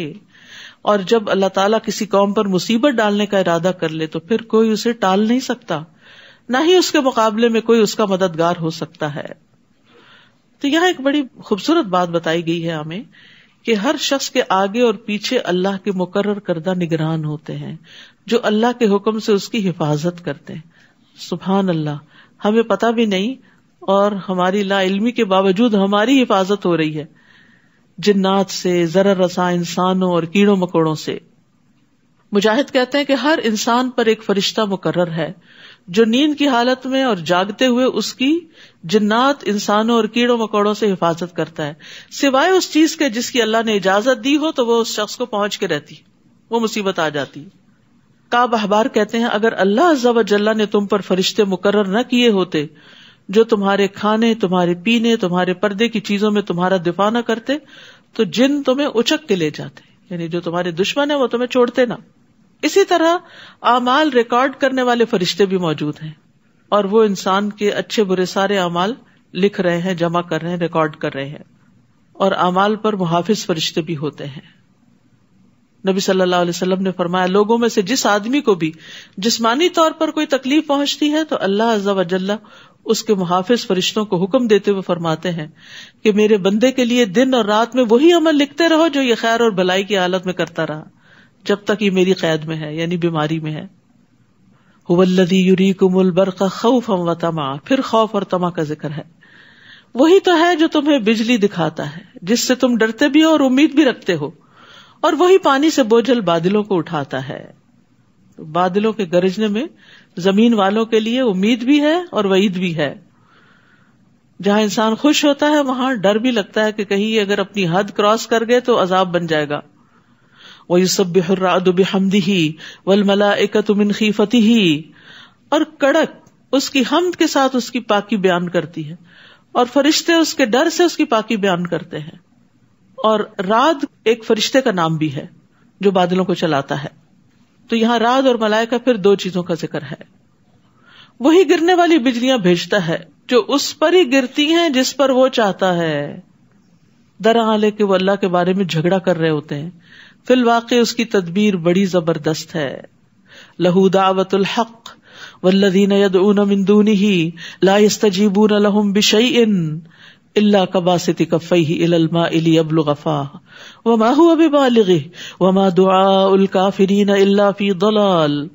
اسی کو پکارنا برحق ہے، اور جو لوگ اس کے علاوہ دوسروں کو پکارتے ہیں وہ انہیں کچھ بھی جواب نہیں دے سکتے. انہیں پکارنا تو ایسا ہے جیسے کوئی شخص پانی کی طرف اپنا ہاتھ اس لیے پھیلائے کہ پانی اس کے منہ تک پہنچ جائے، حالانکہ پانی کبھی اس کے منہ تک نہیں پہنچ سکتا. کافروں کی پکار بھی ایسی ہی گمراہ ہو جاتی ہے. یاد رکھیے کہ جب انسان اللہ کے علاوہ کسی اور بت، درخت، پتھر، پہاڑ، ستارے کو پکارتا ہے کہ میری مدد کرو، تو وہ تو سنتا ہی نہیں اور مدد بھی نہیں کرتے. یعنی غیر اللہ کے آگے ہاتھ پھیلانا ایسے ہی ہے جیسے پانی کے آگے ہاتھ پھیلا کے انسان پانی کو حکم دے کہ آؤ، تو وہ نہیں آتا. وَلِلَّهِ يَسْجُدُ مَن فِي السَّمَاوَاتِ وَالْأَرْضِ طَوْعًا وَكَرْهًا وَظِلَالُهُم بِالْغُدُوِّ وَالْآصَالِ. آسمانوں اور زمین میں جتنی بھی چیزیں ہیں چاروں ناچار اللہ کو سجدہ کر رہی ہیں. اسی طرح ان کے سائے صبح و شام سجدہ ریز ہوتے ہیں. طَوْعًا وَكَرْهًا، پھر کمپیریزن. تو اس آیت میں سجدے کی حکمت بیان کی گئی ہے. آپ ان سے پوچھئے آسمانوں اور زمین کا رب کون ہے؟ کہہ دیجئے اللہ. پھر کہیے کیا تم نے ایسے معبودوں کو اپنا کارساز بنا لیا ہے جو اپنے بھی نفع و نقصان کا اختیار نہیں رکھتے؟ پھر پوچھئے کیا بینا اور نابینا برابر ہو سکتے ہیں؟ پھر کمپیریزن. کیا اندھیرے اور روشنی برابر ہو سکتے ہیں؟ پھر دو چیزیں. یا جنہیں ان لوگوں نے اللہ کا شریک بنا رکھا ہے، انہوں نے بھی اللہ کی مخلوق کی طرح کوئی مخلوق پیدا کی ہے جو ان پہ مشتبہ ہو گئی ہے. اللہ ہی ہر چیز کا پیدا کرنے والا ہے اور وہ اکیلا ہے، زبردست ہے. اسی نے آسمان سے پانی برسایا جس سے وادیاں اپنی اپنی وسعت کے مطابق بہنے لگیں. پھر نالے پر پھولا ہوا جھاگ آ گیا، اور جس چیز کو وہ زیور یا کوئی اور سامان بنانے کے لیے آگ میں تپاتے ہیں اس میں بھی ایسا ہی جھاگ ہوتا ہے. اسی طرح اللہ حق اور باطل کی مثال بیان فرماتا ہے. جو جھاگ ہے وہ سوکھ کر زائل ہو جاتا ہے، اور جو چیز لوگوں کو فائدہ دیتی ہے وہ پانی زمین میں رہ جاتا ہے. اسی طرح اللہ تعالیٰ لوگوں کو سمجھانے کے لیے مثال بیان کرتا ہے. تو اللہ سبحانہ تعالیٰ نے آسمان سے پانی برسایا، یعنی وحی اتاری، اور پھر بارش سے وادیاں بہ نکلی. تو اس وحی الہی سے دلوں نے اپنی اپنی وسعت کے مطابق علم لے لیا اور پھر اس کو آگے لے چلے، وادیاں بہ نکلی. تو اللہ تعالیٰ جب آسمان سے علم شرعی اتارتا ہے تو اس کی مثال نازل شدہ پانی کی طرح ہے، کیونکہ علم سے دلوں کی زندگی ہے. جب آپ علم کی مجلس میں آتے ہیں تو دل کی حالت اور ہوتی ہے، اور جاتے ہیں تو کچھ اور ہو چکی ہوتی ہے. جس طرح پانی جسم کے لیے ضروری ہے، زندگی ہے، اسی طرح علم روح کے لیے ضروری ہے. اور پھر کچھ لوگوں کے اندر خیر ہوتی ہے تو اس پانی کو اپنے اندر جذب کر لیتے ہیں، خود بھی اس سے فائدہ اٹھاتے ہیں اور دوسروں کو بھی فائدہ پہنچاتے. اسی طرح سونے چاندی کے میل کچیل کو بھی دور کیا جاتا ہے. جو خالص ہوتا ہے وہ فائدہ مند ہوتا ہے، جو جھاگ ہوتی ہے وہ ختم ہو جاتی ہے. اور سونا چاندی تپانے کے بعد خالص ہوتا ہے. تو اسی طرح انسان بھی آزمائشوں کی بھٹیوں سے گزرنے کے بعد کام کا بنتا ہے. للذین استجابوا لربہم الحسنی، جن لوگوں نے اپنے رب کا حکم مان لیا ان کے لیے بھلائی ہے، اور جنہوں نے نہیں مانا اگر وہ سب کچھ انہیں میسر آ جائے جو زمین میں ہے، بلکہ اتنا اور بھی تو وہ سب کچھ دے کر اللہ کی گرفت سے بچنے پر تیار ہو جائیں گے. یہی لوگ ہیں جن سے بری طرح حساب لیا جائے گا، ان کا ٹھکانہ دوزخ ہوگا جو بہت بری جگہ ہے. سول حساب ایسا حساب ہے جس میں انسان کے گناہوں کا محاسبہ اس طرح کیا جائے کہ کوئی بھی چیز نہ بخشی جائے. ڈیٹیلڈ انویسٹیگیشن کہ کوئی بھی کام کیوں کیا تھا. افمن یعلم انما انزل الیک من ربک الحق، کیا بھلا جو شخص یہ جانتا ہے کہ جو کچھ آپ کی طرف، آپ کے رب کی طرف سے اتارا گیا ہے وہ حق ہے، اس شخص جیسا ہے جو اندھا ہے مگر نصیحت و دانش مندی قبول کرتے. پھر کمپیریزن. اب یہ دانش مند کون ہے، عقل مند کون ہے؟ الذین یوفون بعہد اللہ ولا ینقضون المیثاق، جو اللہ سے کیا ہوا عہد پورا کرتے ہیں، عہد الست یا اس کے بعد لا الہ الا اللہ کا پڑھنا، اور مضبوط کیے ہوئے عہد کو توڑ نہیں ڈالتے. اور جن رشتوں کو اللہ نے ملانے کا حکم دیا ہے انہیں ملاتے ہیں، اپنے رب سے ڈرتے ہیں اور بری طرح حساب لیے جانے سے خوف کھاتے ہیں. تو یہاں صلہ رحمی کی طرف اشارہ ہے. ابن عمر کہتے ہیں جو اپنے رب کا تقوی اختیار کرے اور صلہ رحمی کرے اس کی موت میں تاخیر کر دی جاتی ہے، اس کے مال میں اضافہ کر دیا جاتا ہے اور اس کے گھر والے اس سے محبت کرنے لگتے ہیں. سبحان اللہ. یعنی آپ رشتوں کے ساتھ احسان کا رویہ اختیار کرتے ہیں تو وہ آپ سے جواباً پھر محبت کا رویہ اختیار کرتے ہیں. رسول اللہ صلی اللہ علیہ وسلم نے فرمایا جو شخص صلہ رحمی کے لیے جتنا عطیہ دیتا ہے، جیسا گفٹ دیتا ہے، جتنا خرچ کرتا ہے، اللہ اس کے مال میں اتنا ہی اضافہ کر دیتا ہے. لیکن سب سے مشکل رشتہ داروں کو ہی دینا لگتا ہے. دوست احباب کو بھی تحفے تحائف دے دیتے ہیں، اوروں پہ بھی خرچ کر لیتے ہیں، اپنی ذات پہ بھی، اپنے بچوں وغیرہ پہ بھی. لیکن بہن بھائیوں اور ان کے بچوں اور جو بھی صلہ رحمی کے مستحق ہیں ان کا عام طور پر خیال نہیں رکھتے. رمضان شروع ہو رہا ہے، ہم سب کو ایک لسٹ بنانی چاہیے کہ ہمارے خاندان میں کون کون ضرورت مند ہے اور اسپیشل گفٹ بھجوائیں. اور ان میں سے جو اچھے بھلے ہیں آپ ان کو عیدی بھی بھجوا سکتے ہیں. یعنی ضروری نہیں ہوتا کہ کوئی محتاج اور فقیر ہی ہو تو اس کو آپ نے دینا ہے. عیدی دینے کا فائدہ کیا ہوتا ہے کہ تعلق جڑ جاتا ہے، بچے خوش ہو جاتے ہیں، انتظار کر رہے ہوتے ہیں اور مرنے کے بعد بھی آپ کو یاد کرتے ہیں کہ ہماری نانی ہمیں عیدی دیا کرتی تھی. تو دنیا میں بھی فائدہ، مال میں اضافہ، عمر میں اضافہ اور آخرت کا حساب آسان. اور جنہوں نے اپنے رب کی رضا کے لیے صبر کیا، نماز قائم کی اور اللہ نے جو کچھ انہیں دے رکھا ہے اس میں سے پوشیدہ اور علانیہ خرچ کیا اور برائی کا بھلائی سے جواب دیا. انڈر لائن، برائی کا بھلائی سے جواب دیا. یہی لوگ ہیں جن کے لیے آخرت کا گھر ہے. بدسلوکی کے مقابلے میں حسن سلوک. تو انسان سے غلطی تو ہو جاتی ہے تو ساتھ ہی انسان نیکی کر لے، اور اگر کسی کے ساتھ زیادتی ہو جائے تو اس سے سوری کر لے. نبی صلی اللہ علیہ وسلم کا اخلاق کیا تھا؟ ایک بدو نے آپ کی چادر اس طرح پکڑی کہ آپ کے جسم پہ نشان پڑ گیا. اس نے کہا مجھے بھی اس مال میں سے دیجیے جو اللہ نے آپ کو دیا. آپ دیکھ کے مسکرائے اور حکم دیا کہ اس کو کچھ دیا جائے. برائی کے بدلے میں بھلائی. ایسا کرنے والے بہت زبردست سودا کر رہے ہیں. جنات عدن یدخلونہا، وہ ہمیشہ قائم رہنے والے باغوں میں داخل ہوں گے، اور ان کے ساتھ ان کے آبا و اجداد، ان کی بیویوں اور ان کی اولاد میں سے جو نیک ہوں گے وہ بھی داخل ہوں گے، اور فرشتے جنت کے ہر دروازے سے ان کے استقبال کو آئیں گے. صبح و شام ان کو سلام کریں گے آ کے، سلام علیکم بما صبرتم فنعم عقبی الدار. کہیں گے تم پر سلامتی ہو کیونکہ تم نے دنیا میں مصیبتوں پر صبر کیا. صبر کا بدلہ جنت ہے. سو یہ آخرت کا گھر کتنا ہی اچھا ہے. وہاں مشکل ہوئی، کڑوے دن گزرے، لیکن انجام اچھا ہوا. کامیابی یہی ہے. اور اس کے برعکس دوسرا گروہ پھر کمپیرزن ہے. جو لوگ اللہ سے کیے ہوئے عہد کو مضبوط کرنے کے بعد توڑ دیتے ہیں اور جن رشتوں کو اللہ نے ملانے کا حکم دیا ہے انہیں کاٹ دیتے ہیں اور زمین میں فساد برپا کرتے ہیں، ایسے لوگوں کے لیے لعنت ہے اور ان کے لیے آخرت میں برا گھر ہے. استغفر اللہ. نہ اللہ کا حق دیتے ہیں نہ بندوں کا دیتے ہیں. دنیا میں بھی عذاب میں ہے اور آخرت کا عذاب بھی منتظر ہے. اللہ جس کے لیے چاہتا ہے رزق کشادہ کر دیتا ہے اور جس کے لیے چاہتا ہے کم کر دیتا ہے. اور یہ لوگ دنیا کی زندگی پر ہی ریجھ گئے ہیں، بس اسی کی فکر ہے. حالانکہ آخرت کے مقابلے میں دنیا کی زندگی ایک حقیر سا فائدہ ہے، سمندر کے مقابلے میں قطرہ بھی نہیں. اور وہ لوگ جنہوں نے کفر کیا وہ کہتے ہیں اس نبی پر اس کے رب کی طرف سے کوئی نشانی کیوں نہ اتاری گئی. آپ انہیں کہیے کہ اللہ نشانیاں دکھلانے کے بعد بھی جسے چاہے گمراہ ہی رہنے دیتا ہے اور اپنی راہ صرف اسے دکھاتا ہے جو اس کی طرف رجوع کرے.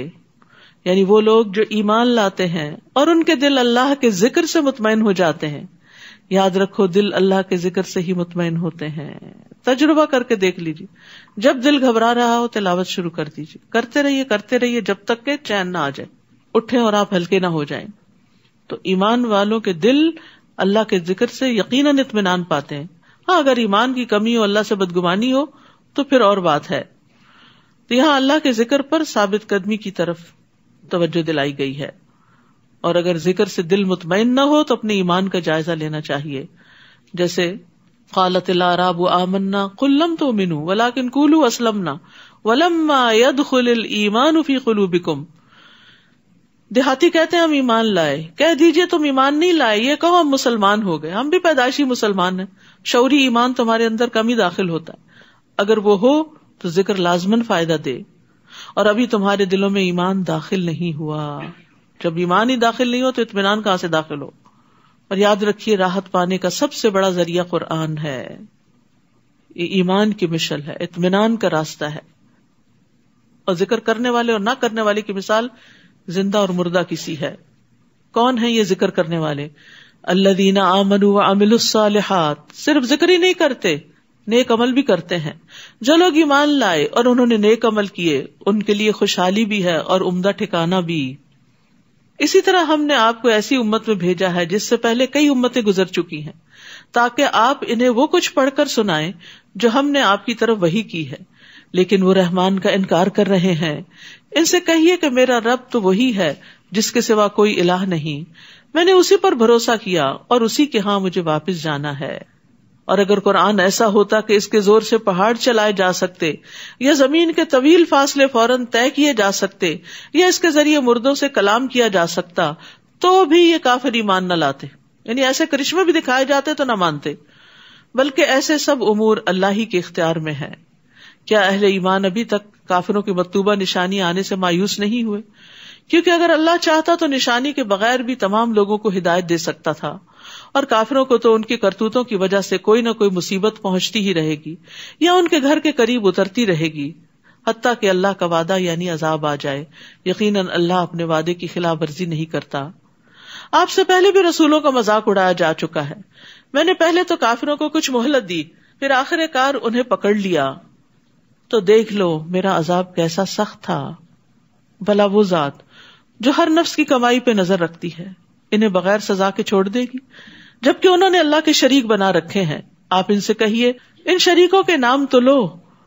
تم اللہ کو ایسی چیز کی خبر دیتے ہو جو زمین میں موجود تو ہے مگر وہ اسے نہیں جانتا، یا جو کچھ منہ میں آئے کہہ ڈالتے ہو. بلکہ کافروں کے لیے ان کے مکر خوشنما بنا دیے گئے ہیں اور وہ راہ راست سے روک دیے گئے ہیں، اور جسے اللہ گمراہ کرے اسے کوئی ہدایت دینے والا نہیں. یعنی یہ دراصل ان کی چال ہے، مکر ہے کہ انہوں نے غیر اللہ کو الہ بنا رکھا ہے.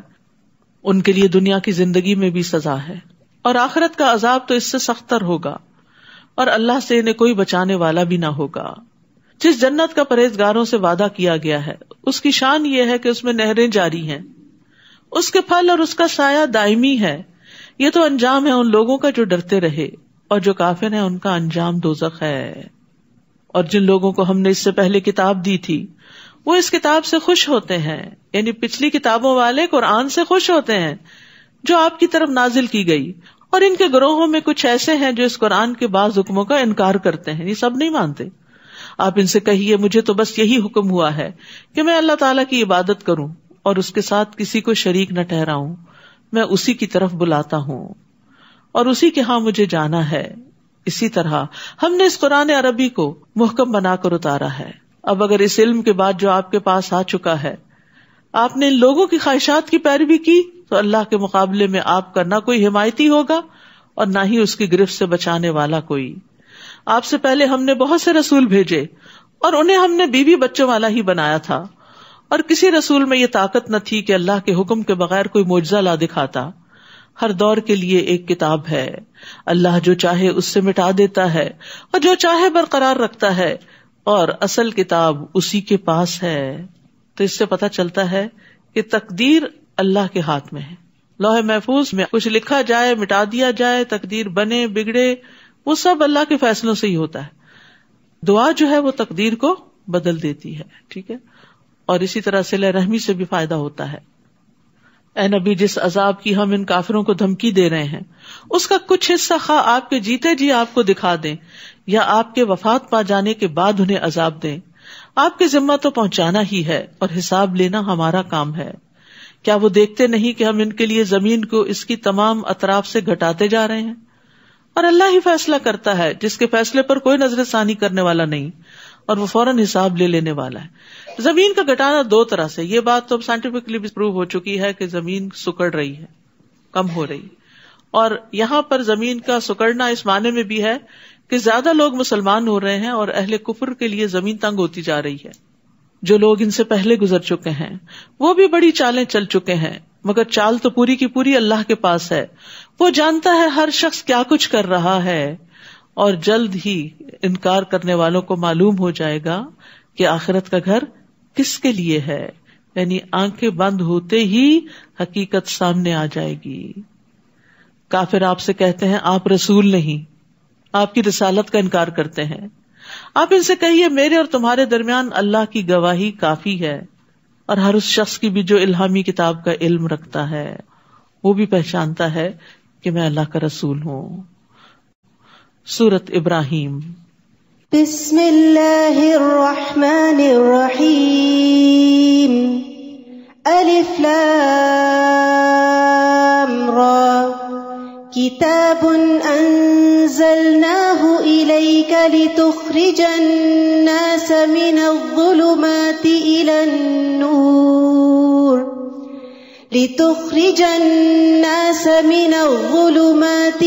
النور بإذن ربهم إلى صراط العزيز الحميد. شروع کرتی ہوں اللہ کے نام سے جو بے انتہا مہربان نہایت رحم فرمانے والا ہے. الف لام را کتاب انزلناہ الیک لتخرج الناس من الظلمات الى النور بإذن ربهم الى صراط العزیز الحمید. الف لام را، یہ کتاب ہم نے آپ کی طرف اس لیے اتاری ہے کہ آپ لوگوں کو اندھیروں سے نکال کر روشنی کی طرف لائیں. یہ جہالت کے اندھیرے، کفر کے اندھیرے، غموں کے اندھیرے، پریشانیوں کے اندھیرے، مایوسی کے اندھیرے، کتاب ان سارے اندھیروں سے انسان کو نکالتی ہے، اور یہ اس کتاب کے آنے کا مقصد ہے.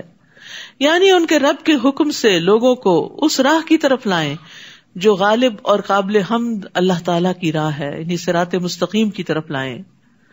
اللہ جو آسمانوں اور زمین کی تمام موجودات کا مالک ہے، یعنی کون ہے اللہ جس کی طرف لائیں؟ جو ہر چیز کا مالک ہے، اور کافروں کے لیے سخت عذاب کی وجہ سے تباہی ہے. جو آخرت کے مقابلے میں دنیا کی زندگی کو پسند کرتے ہیں، یعنی جب دو آمنے سامنے ہوں تو دنیا چن لیتے ہیں اور اللہ کی راہ سے روکتے ہیں اور اس میں اپنی خواہشوں کے مطابق ٹیڑھ پیدا کرنا چاہتے ہیں، یہی لوگ گمراہی میں دور تک نکل گئے ہیں.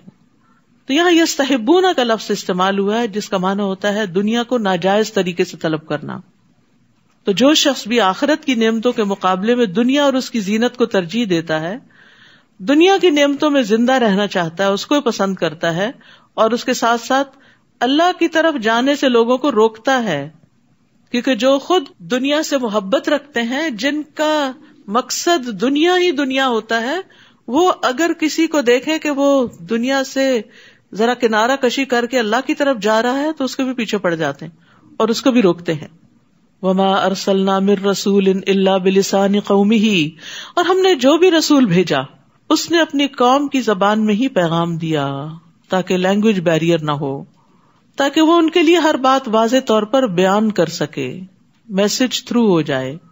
پھر اللہ جسے چاہتا ہے گمراہ کرتا ہے اور جسے چاہتا ہے ہدایت دیتا ہے، اور وہ ہر چیز پر غالب اور حکمت والا ہے. اور ہم نے موسیٰ کو اپنے معجزے دے کر بھیجا اور حکم دیا کہ اپنی قوم کو اندھیروں سے نکال کر روشنی میں لاؤ، اور انہیں اللہ تعالیٰ کے ایام واقعات عذاب الہی سے عبرت دلاؤ. ان واقعات میں ہر صبر اور شکر کرنے والے کے لیے بہت سے عبرت کے نشان ہیں. یعنی لکل صبار شکور، اور یہ جملہ کئی جگہ پر آیا ہے. تو خوشحالی یا تکلیف، نعمتیں یا مصائب، ان باتوں کے ذریعے اللہ تعالیٰ آزماتا ہے. تو تکلیف میں صبر کریں اور نعمت پہ شکر کریں تو اللہ تعالیٰ کی طرف سے پھر توفیق حاصل ہوتی ہے نیک کام کرنے کی. اور شکر کیا ہوتا ہے؟ شکر کا لفظ ہم بہت دفعہ پڑھتے ہیں لیکن ہم صرف لفظ ہی دہرا دیتے ہیں. شکر کہتے ہیں نعمت دینے والے کی نعمت کا عاجزی، انکساری اور محبت سے اعتراف کرنا کہ اللہ نے دی ہے. یہ ابن قیم کہتے ہیں بس جو شخص نعمت کو نہیں پہچانتا کہ یہ نعمت ہے، جیسے اسلام نعمت ہے یا کوئی تکلیف بھی نعمت ہے، بلیسنگ ان ڈسگائز، وہ اس سے جاہل ہے تو وہ اس کا شکر بھی ادا نہیں کرتا. اسی لیے مومن تکلیف میں بھی اللہ کا شکر ادا کرتا ہے کہ یہ بھی کسی فائدے کے لیے آئی ہے، یا تو دنیا کا کوئی ہوگا یا آخرت کے گناہ معاف ہوں گے. پھر وہ کہتے ہیں جو نعمت کو تو پہچانتا ہے لیکن اس نعمت کے دینے والے کو نہیں پہچانتا، یہ بھی شکر نہیں. پھر کہتے ہیں جو نعمت اور نعمت دینے والے کو پہچانتا ہے لیکن اس نعمت کا انکار کرتا ہے تو وہ بھی ناشکرا ہے. جو نعمت عطا کرنے والے کو پہچانتا ہے، اس کا اقرار بھی کرتا ہے، اس کا انکار نہیں کرتا، لیکن نعمت دینے والے کے لیے عاجزی اختیار نہیں کرتا، نہ اس سے محبت کرتا ہے، نہ اس سے راضی ہوتا ہے، وہ بھی شکر ادا نہیں کرتا. تو شکر کیا ہے؟ نعمت دینے والے کو پہچاننا، نعمت کا اقرار، نعمت دینے والے کے لیے عاجزی اختیار کرنا، اس سے محبت کرنا، اس سے راضی ہونا، اور اس نعمت کو دینے والے کی محبوب جگہ اور اس کی اطاعت کے کام میں خرچ کرنا. تو دراصل یہ ہے شکر، جسے شکر ادا کرنا کہتے ہیں. اور ایک کتاب ہے شکر گزار کہاں ہے، اس میں یہ پیسج پورا شکر کی تعریف میں لکھا ہوا ہے، اگر آپ لوگوں کو چاہیے. اور ویسے بھی شکر گزاری کے فائدے اس میں بہت سے پتہ چلتے ہیں، تو بک سٹور سے ضرور لیجیے، کیونکہ ایسی کتابیں جو ہیں وہ علم میں اضافہ کرتی ہیں اور علم روشنی ہوتی ہے، اور انسان اس سے پھر خیر اور بھلائی کی طرف جاتا ہے. اور خصوصاً شکر ادا کرنا جو انسان کو پازیٹو بنا دیتا ہے. اور یاد کرو جب موسیٰ نے اپنی قوم سے کہا، اللہ کے اس احسان کو یاد کرو جو اس نے تم پر کیا، جب اس نے تمہیں فرعونیوں سے نجات دی. وہ تمہیں بری طرح سزا دیتے تھے، تمہارے بیٹوں کو تو مار ڈالتے تھے اور تمہاری عورتوں کو زندہ بچا رکھتے تھے، اور اس میں تمہارے رب کی طرف سے بہت بڑی آزمائش تھی. اور جب تمہارے رب نے اعلان کیا تھا اگر تم شکر ادا کرو گے تو تمہیں اور زیادہ دوں گا، لئن شکرتم لأزیدنکم، اور اگر ناشکری کرو گے تو پھر میرا عذاب بھی بڑا سخت ہے. تو انعام پر، نعمت پر انسان اگر شکر ادا کرے تو اللہ کا فضل بھی بڑھ جاتا ہے. اور وہ فضل کیا ہوتا ہے؟ مزید نیک کاموں کی توفیق ملتی جاتی ہے اور اس پر اجر بھی ملتا ہے. شکر سے نعمت قید ہو جاتی ہے. بیماری میں بھی انسان اگر شکر ادا کرے تو اللہ تعالیٰ پہلے سے اچھی صحت دے دیتا ہے. بیماری صحت کا باعث بن جاتی ہے. کئی چھپے ہوئے امراض درست ہو جاتے ہیں. لیکن اس کے برعکس ناشکری پر کہ ہائے واہ ویلا مچا دے انسان اور کہ وائے می، تو پھر کیا ہوتا ہے؟ اس پر اللہ کی ناراضگی آتی ہے. ہر حال میں شکر کے کلمات ادا کرتے رہنا چاہیے. اور خواتین کو خصوصاً شکر ادا کرنے میں مشکل ہوتی ہے، جس کی طرف نبی صلی اللہ علیہ وسلم نے توجہ بھی دلائی کہ وہ شوہروں کی شکر گزار نہیں ہوتی. ان کی طرف سے جو ملتا ہے اس کا کوئی ذکر نہیں، اور کوئی تکلیف پہنچے تو سب کو نشر. اور موسیٰ نے تم سے کہا اگر تم اور جو بھی روئے زمین پر موجود ہیں سب کے سب کفر کرو گے تو بھی اللہ تم سب سے بے نیاز ہے، کیونکہ وہ خود اپنی ذات میں محمود ہے. کیا تمہیں ان لوگوں کے حالات نہیں پہنچے جو تم سے پہلے گزر چکے ہیں، جیسے نوح، عاد اور سمود کی قومیں، اور ان کے بعد آنے والے لوگوں کے حالات جنہیں صرف اللہ ہی جانتا ہے. ان کے پاس ان کے رسول واضح دلائل لے کر آئے تو انہوں نے اپنے ہاتھ اپنے منہ میں دے لیے اور کہنے لگے جو پیغام تم لائے ہو ہم اس کا انکار کرتے ہیں، اور جس بات کی طرف تم ہمیں بلاتے ہو اس سے ہم ایسے شک میں پڑ گئے جو ہمیں بے چین کر رہا ہے. رسولوں نے انہیں کہا کیا اس اللہ کے بارے میں شک ہے جو آسمانوں اور زمین کا پیدا کرنے والا ہے؟ وہ تمہیں بلاتا ہے کہ تمہارے گناہ معاف کر دے اور ایک معین عرصے تک تمہیں مہلت بھی دیتا ہے. وہ کہنے لگے تم تو ہمارے ہی جیسے انسان ہو، تم چاہتے یہ ہو کہ ہمیں ان معبودوں سے روک دو جنہیں ہمارے باپ دادا پوجتے تھے، ہمارے پاس کوئی واضح معجزہ تو لاؤ. یعنی الٹا پیغمبروں کی نیت پہ شک کیا، ان کے بات کو ٹویسٹ کیا اور کچھ سے کچھ بنا دیا. پیغمبر کس چیز کی طرف بلا رہے تھے اور وہ اس کو کس طرح انٹرپریٹ کر رہے تھے. اور جو بھی اللہ کی طرف بلاتا ہے ضروری نہیں کہ لوگ اس کی بات سمجھ جائیں، بعض اوقات وہ اس کو غلط معنی دیتے ہیں اور خوب تنقید کرتے ہیں، حالانکہ آپ نے وہ بات کہی نہیں ہوتی. ایسے میں یہ چیز بڑی تسلی دیتی ہے کہ اللہ تو جانتا ہے ہم کیا کر رہے ہیں. مثلاً قرآن مجید میں اللہ تعالیٰ ہی صبر کا حکم دے رہے ہیں نا. کتنی دفعہ صبر کا ذکر ہوا، کتنی دفعہ شکر کا ذکر ہوا. تو اگر کوئی شخص آپ کو یہ کہے کہ آپ روز یہی قصہ سناتی ہیں کہ صبر کرو شکر کرو صبر کرو شکر، تو یہ کس نے کہا ہے؟ میں اپنے پاس سے تو نہیں گھڑ کے کہہ رہی کہ یہ کرو.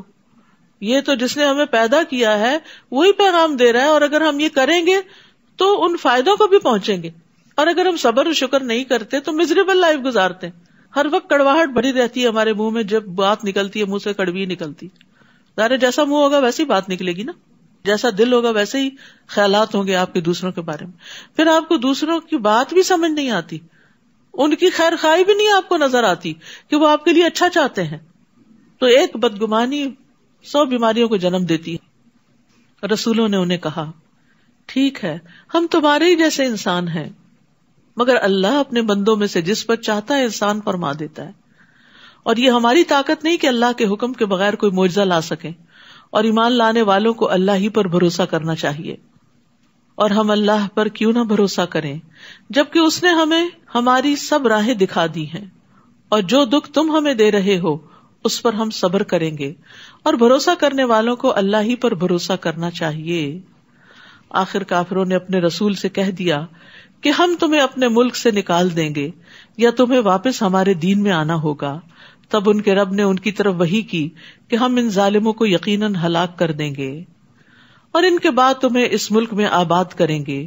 یہ انعام اس شخص کے لیے ہے جو میرے سامنے جواب دہی کے لیے کھڑا ہونے سے اور میری وعید سے ڈرتا ہو. تو اللہ کے غضب اور اس کی وعید سے ڈرنا ایمان کی علامت ہے. رب کی نافرمانی سے ڈرنا یہ بھی ایمان کی علامت ہے. جب ہم کوئی غلط کام کر لیتے تو ہمیں ڈر لگنا چاہیے کیونکہ ہماری پکڑ نہ ہو. بعض اوقات انسان گناہ کی وجہ سے اپنے رزق سے محروم کر دیا جاتا، اور وہ رزق صرف مال و دولت نہیں ہوتا، کسی نیک کام کی توفیق اور اس کو اچھی طرح کرنے کی توفیق بھی ہو سکتی ہے.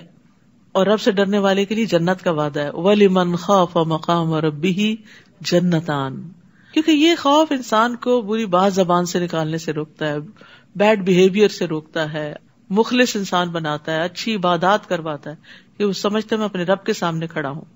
وَاسْتَفْتَحُوا وَخَابَ كُلُّ جَبَّارٍ عَنِيدٍ، رسولوں نے فتح کی دعا مانگی تھی اور اس کے نتیجے میں ہر جابر دشمن نامراد ہو گیا. مِن وَرَائِهِ جَهَنَّمُ وَيُسْقَى مِن مَّاءٍ صَدِيدٍ، اس کے بعد اس کے لیے جہنم ہوگی اور پینے کو اسے پیپ کا پانی دیا جائے گا، استغفر اللہ، جسے وہ گھونٹ گھونٹ پیے گا اور اسے بمشکل ہی حلق سے اتار سکے گا. موت اسے ہر طرف سے آئے گی مگر وہ مرے گا نہیں، اور اس سے آگے اور سخت عذاب ہوگا. ابراہیم تیمی کہتے ہیں کہ کافر کو موت اس کے جسم کی ہر جگہ سے آئے گی، حتیٰ کہ اس کے بالوں کے کناروں سے بھی. اس کے جسم کی ہر جگہ میں پائی جانے والی دردوں اور تکلیفوں کی وجہ سے ہر طرف سے موت اس کو گھیرے ہوئے ہوگی. ضحاک کہتے ہیں اس کے پاس موت ہر جانب اور ہر جگہ سے آتی، یہاں تک کہ اس کے پاؤں کے انگوٹھوں سے بھی، یعنی ہر طرف سے نزع اور سکرات میں پکڑا ہوا ہوگا. جن لوگوں نے اپنے رب سے کفر کیا ان کے اعمال کی مثال اس راکھ کی سی ہے جسے آندھی کے دن تیز ہوا نے اڑا دیا ہو. یہ لوگ اپنے کیے کرائے میں سے کچھ بھی نہ پا سکیں گے، یہی پرلے درجے کی گمگشتگی ہے. کیا تم دیکھتے نہیں کہ اللہ تعالیٰ نے آسمانوں اور زمین کو حق کے ساتھ پیدا کیا ہے؟ اگر وہ چاہے تو تمہیں لے جائے اور تمہاری جگہ نئی مخلوق لے آئے، اور یہ بات اللہ تعالیٰ کے لیے کچھ دشوار نہیں. اور جب یہ لوگ اللہ کے سامنے حاضر ہوں گے تو کمزور لوگ ان لوگوں سے جو دنیا میں بڑے بنے ہوئے تھے کہیں گے ہم تو تمہارے ہی پیچھے لگے ہوئے تھے، بتاؤ آج آپ اللہ کے عذاب سے بچانے کے لیے ہمارے کچھ کام آ سکتے ہو؟ وہ کہیں گے اگر اللہ ہمیں ہدایت دیتا تو ہم بھی تمہیں دیتے، ہمارے لیے یکساں ہے کہ ہم بے صبری کریں یا صبر کریں، بہرحال ہمارے لیے نجات کی کوئی جگہ نہیں. تو ہدایت کی رغبت دنیا میں ہی ہو جانی چاہیے، آخرت میں کچھ فائدہ نہ ہوگا. اب یہاں سے خطبہ شیطان شروع ہوتا ہے، اس کو خطبہ شیطان کہتے ہیں کہ جب سارے انسانوں کا فیصلہ ہو چکے گا، جنت والے جنت میں چلے جائیں گے، جہنم والے جہنم میں، تو شیطان ایک خطبہ دے گا. کیا کہے گا؟ وقال الشیطان لما قضی الامر ان اللہ وعدکم وعد الحق ووعدتکم فاخلفتکم. اور جب تمام امور کا فیصلہ چکا دیا جائے گا تو شیطان کہے گا اللہ نے تم سے جو وعدہ کیا تھا وہ سچا تھا، اور میں نے بھی تم سے ایک وعدہ کیا تھا جس کی میں نے تم سے خلاف ورزی کی، اور میرا تم پر کچھ زور نہ تھا، بجز اس کے کہ میں نے تمہیں اپنی طرف بلایا تو تم نے میری بات مان لی، لہٰذا آج مجھے ملامت نہ کرو بلکہ اپنے آپ ہی کو کرو. آج نہ میں تمہاری فریاد رسی کر سکتا ہوں اور نہ تم میری کر سکتے ہو. اس سے پہلے جو تم نے مجھے اللہ کا شریک بنایا میں اس کا انکار کرتا ہوں. ایسے ظالموں کے لیے یقیناً دردناک عذاب ہے. استغفر اللہ. اب آپ دیکھیے کہ ابلیس لعنہ اللہ جہنم میں جا کے جو تقریر کرے گا تو اس کا مقصد کیا ہے؟ جو ہونا تھا ہو چکا، تاکہ لوگوں کو اور زیادہ غم میں مبتلا کرے، ان کو حسرتیں دلائے، انہیں مزید خسارے میں ڈالے، ان کو پریشان کرے. دیکھیے ایک شخص آپ کو دھوکہ دیتا، آپ کو پتہ نہیں چلتا تو آپ کا غم آدھا ہوتا ہے، لیکن جب آپ کو پتہ چل جاتا ہے کہ اس نے آپ کو چیٹ کیا ہے تو پھر کیا ہوتا ہے. اور اگر وہ شخص بدتمیز ہو کر آپ کے منہ پہ آ کے بولنے لگے کہ میں نے کیا تمہارے ساتھ یہ، تو وہ اور زیادہ دکھی کر دیتا ہے انسان کو. یا شیطان کا یہی حال ہوگا کہ جو جرم وہ کرتا رہا اس کا اعلان اب اقرار کرے گا کہ ہاں میں نے کیا تھا یہ سب کچھ. تو یہ مجرم، یہ دشمن دنیا میں بھی دشمنی کر رہا ہے. ہر وہ راستہ جو اللہ کے راستے سے دور کرے وہ شیطان کا راستہ ہے. وہ بظاہر کتنا بھی خوشنما نظر آتا ہے اس سے پرہیز کرنا چاہیے. وہ ادخل الذین آمنوا وعملوا الصالحات جنات تجری من تحتها الانہار خالدین فیہا باذن ربہم تحیتہم فیہا سلام. جو لوگ ایمان لائے اور نیک عمل کرتے رہے انہیں ایسے باغوں میں داخل کیا جائے گا جن میں نہریں بہ رہی ہیں، وہ اللہ کے حکم سے ان میں ہمیشہ رہیں گے. وہاں ان کی دعائے ملاقات سلام ہوگی. ہر کوئی ایک دوسرے سے ملاقات کے وقت سلام کرے گا. اللہ تعالیٰ اپنے بندوں کو سلام بھیجے گا. مومن بندے ایک دوسرے کو ملاقات پہ سلام کہیں گے. فرشتے صبح شام سلام کرنے آئیں گے. سلام ہی سلام کی پکار عام ہوگی. تو دنیا میں سلام نہیں کریں گے. آج ہماری نسلیں سلام بھولتی چلی جا رہی ہے، یو ہائے ادھر ادھر کی، اور اس میں وہ بھی فخر کرتے ہیں اور ہم بھی خوش ہوتے ہیں ان پر، اور ان کو سمجھاتے نہیں کہ کتنا بڑا فرق ہے، یہ کس راہ پہ چل پڑے. شیطان نے یہ کلمات ان کے لیے خوبصورت بنا دی ہیں جن کا کوئی مطلب ہی نہیں. تو اس لیے جو ہماری اقدار ہیں، ٹریڈیشنز ہیں، سنتیں ہیں، ان کو بھی کانشیسلی اپنانا چاہیے. کسی کام کے شروع میں بسم اللہ کہنا، الحمدللہ کہنا، اللہ کا ذکر بلند آواز سے کرنا، کیونکہ وہ احساس کمتری کا شکار ہے نا، دوسری تہذیبوں سے متاثر ہیں کہ وہ زیادہ ترقی یافتہ لوگوں کی باتیں ہیں، اور مسلمان بیکورڈ ہیں تو ان کے سارے طور طریقے بھی جو اللہ اور اس کے رسول نے بتایا وہ بھی شاید بیکورڈ ہیں. نہیں، کمپیریزن کر کے دکھائیں کہ کیا بہتر ہے اس میں سے. تو جنت سراسر سلامتی کی جگہ ہے جس کا آغاز مسلمان ہونے سے ہوتا ہے، اسلام لانے سے ہوتا ہے، اور سلامتی اور پیس کو عام کرنے سے ہوتا ہے. گھروں میں اپنی زبان اور ہاتھ سے دوسروں کو محفوظ رکھیں، گھر کے باہر، دوستوں میں، جہاں جس کے ساتھ مل کے کام کریں، اکٹھے سفر کریں، لین دین کریں، کسی بھی جگہ پر اپنے کولیگز ہیں، ان سب کے لیے آپ سلامتی کا پیغام بن جائیں کہ آپ کو دیکھیں تو انہیں تسلی ہو مجھے اس شخص سے کوئی خطرہ نہیں، مجھے اس شخص سے کوئی خوف نہیں. یہ امن کا پیغامبر ہے. افسوس یہ کہ آج مسلمانوں کی یہ شناخت گم ہو گئی. سلامتی کا پیغام ہماری پہچان ہے اور یہی سلامتی کا ذریعہ بنے گا. پھر فرمایا الم تر کیف ضرب اللہ مثلا کلمۃ طیبۃ کشجرۃ طیبۃ اصلها ثابت وفرعها فی السماء.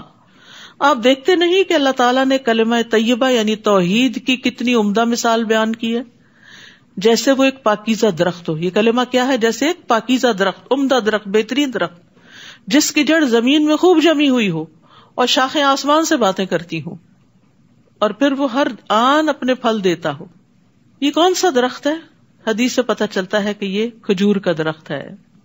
نبی صلی اللہ علیہ وسلم کے پاس کھجور کے درخت کا خوشہ لایا گیا تو آپ نے یہ آیت پڑھی، فرمایا کہ یہ مومن کی مثال ہے. تو درخت سے تشبیہ کیوں دی گئی؟ اس لیے کہ درخت اس وقت تک درخت نہیں بنتا جب تک اس میں تین چیزیں نہ پائی جائیں: مضبوط جڑ، سیدھا کھڑا ہونے والا تنا اور بلند شاخیں. اگر ان میں سے کوئی ایک چیز بھی نہیں تو وہ کھڑا ہی نہیں رہ سکتا. اسی طرح ایمان بھی تین چیزوں کے بغیر مکمل نہیں ہوتا. دل کی تصدیق کہ جڑیں دل میں جمی ہوئی ہیں، پکا یقین ہے کہ اللہ ایک ہے، رسول برحق ہیں، آخرت برحق ہے، وہ مختلف جڑیں ہیں ادھر ادھر پھیلی ہوئی ہیں اور دل کو انہوں نے پوری طرح اپنے کنٹرول میں لیا ہوا ہے.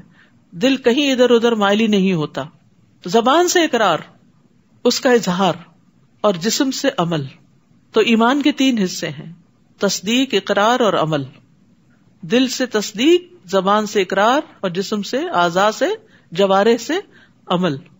تؤتی اکلہا کل حین باذن ربہا، وہ اپنے رب کے حکم سے ہر آن پھل دے رہا ہے. Ever green. جس انسان کے دل میں ایمان جاگزیں ہو جاتا ہے، جس کی زبان مستقیم ہو جاتی ہے، جس کا عمل خوبصورت ہو جاتا ہے، وہ ہر وقت لوگوں کو فائدہ پہنچا رہا ہوتا ہے. ہر وقت آپ اس سے ملاقات کریں، آپ اس سے بات کریں، آپ اس سے کوئی سوال کریں، آپ اس سے کسی طرح کی کوئی مدد چاہیں، تو وہ آپ کو لیٹ ڈاؤن نہیں کرے گا. وہ اگر آپ کے کام آ گیا تو ٹھیک، نہ آ سکا تو کسی اور سے کہہ کے آپ کا کام کروا دے گا. اس کے اندر خیر ہی خیر ہوتی. وہ سوچتا بھی اچھا ہے دوسروں کے لیے، بولتا بھی اچھا ہے، چاہے سامنے ہو چاہے پیچھے ہو، اور اچھے کام بھی کرتا ہے. اور کل سے جو بات بڑی میرے دل پہ لگی وہ یہ تھی کہ خوبصورت عمل خوشبودار اور اچھے انسان کی شکل میں انسان کے ساتھ ہوگا، قبر میں بھی اور حشر میں بھی. تو قبر میں تنہائی ہے، وحشت ہے، اس سے بڑا ڈر لگتا ہے نا کہ پتہ نہیں کیسی جگہ ہوگی. تو اس سے عمل کرنے کا شوق بڑھتا ہے کہ اچھا یہ عمل بڑھتا جائے گا، جتنا زیادہ عمل کریں گے اتنا ہی وہ خوبصورت ہوگا اور اتنا ہی وہ زیادہ بڑا ہوگا. تو انسان کا سارا غم چلا جائے گا. تو ہمیں سوچنا چاہیے کہ کیا ہم وہ درخت ہیں کہ جو ہر وقت پھل دے رہا ہے، یعنی اور نہیں کسی کو دیکھیں تو اسمائل ہی کر لیں، یہ بھی پھل دینا ہے، ایور گرین. باقی آپ دیکھیں سارے درخت خزاں میں جڑ جاتے ہیں، اور دیکھیں تو دل گھبراتا ہے ان کو کہ یہ کیا ہوا، سب کچھ لٹ گیا، لٹے پٹے ہوتے ہیں. لیکن کھجور کا درخت کسی موسم میں نہیں لٹتا، وہ گرین ہی رہتا ہے. اور پھر یہ تو مومن کی مثال ہے. اچھا ہمارا حال یہ ہوتا ہے جب اچھے دن ہو نا تو ہم خوش اخلاق ہوتے ہیں، اور ذرا تھکے میں ہو، ذرا بیمار ہو، یا کوئی ہمیں پریشان کر دے، پھر دیکھیں ہم کیا ہوتے ہیں، پھر ہمارے پھلوں کا سیزن ختم ہو جاتا ہے. کبھی دن کو اچھے ہوتے ہیں، رات کو اچھے نہیں ہوتے، کبھی رات کو اچھے ہوتے ہیں اور دن کو اچھا نہیں ہوتا. تو اب آ رہی ہیں دن کی عبادتیں بھی اور رات کی عبادتیں بھی. اللہ ہمیں توفیق دے دے اور قبول کر لے. تو مومن کے نیک اعمال رات اور دن ہر موقع پر ہر وقت اس کو بلند کرتے رہتے ہیں. اور گندے کلمے شرک کی مثال ایک خراب درخت کی طرح ہے جسے زمین کی سطح سے ہی اکھاڑ پھینکا جائے اور اسے کچھ استحکام نہ ہو. جو جڑی بوٹیاں سی ہوتی ہیں جو زمین میں پھیلی ہوتی ہیں کانٹوں والی، جو بھی گزرے اس کو پکڑ لیتی. جو لوگ ایمان لائے اللہ انہیں اس قول ثابت کلمہ طیبہ سے دنیا کی زندگی میں بھی ثابت قدم رکھتا ہے. دنیا میں ان کو استقامت نصیب ہوتی ہے، اچھے کام کرتے رہتے ہیں، اور آخرت میں بھی رکھے گا. اور جو ظالم ہے اللہ انہیں بھٹکا دیتا ہے، اور اللہ وہی کرتا ہے جو چاہتا ہے. نبی صلی اللہ علیہ وسلم نے فرمایا مومن جب اپنی قبر میں بٹھایا جاتا ہے تو اس کے پاس فرشتے آتے ہیں، پھر وہ شہادت دیتا ہے کہ اللہ کے سوا کوئی معبود نہیں اور بے شک محمد صلی اللہ علیہ وسلم اللہ کے رسول ہیں. تو یہ اللہ کے اس فرمان کی تعبیر ہے یثبت اللہ الذین آمنوا بالقول الثابت فی الحیات الدنیا وفی الآخرہ، اور آخرت کی پہلی منزل قبر ہے. لیکن جو ظالم ہیں ان کو اللہ تعالی حق بات سے محروم رکھے گا. وَيُضِلُّ اللَّهُ الظَّالِمِينَ وَيَفْعَلُ اللَّهُ مَا يَشَاءُ، اور اللہ جو چاہتا ہے کرتا ہے.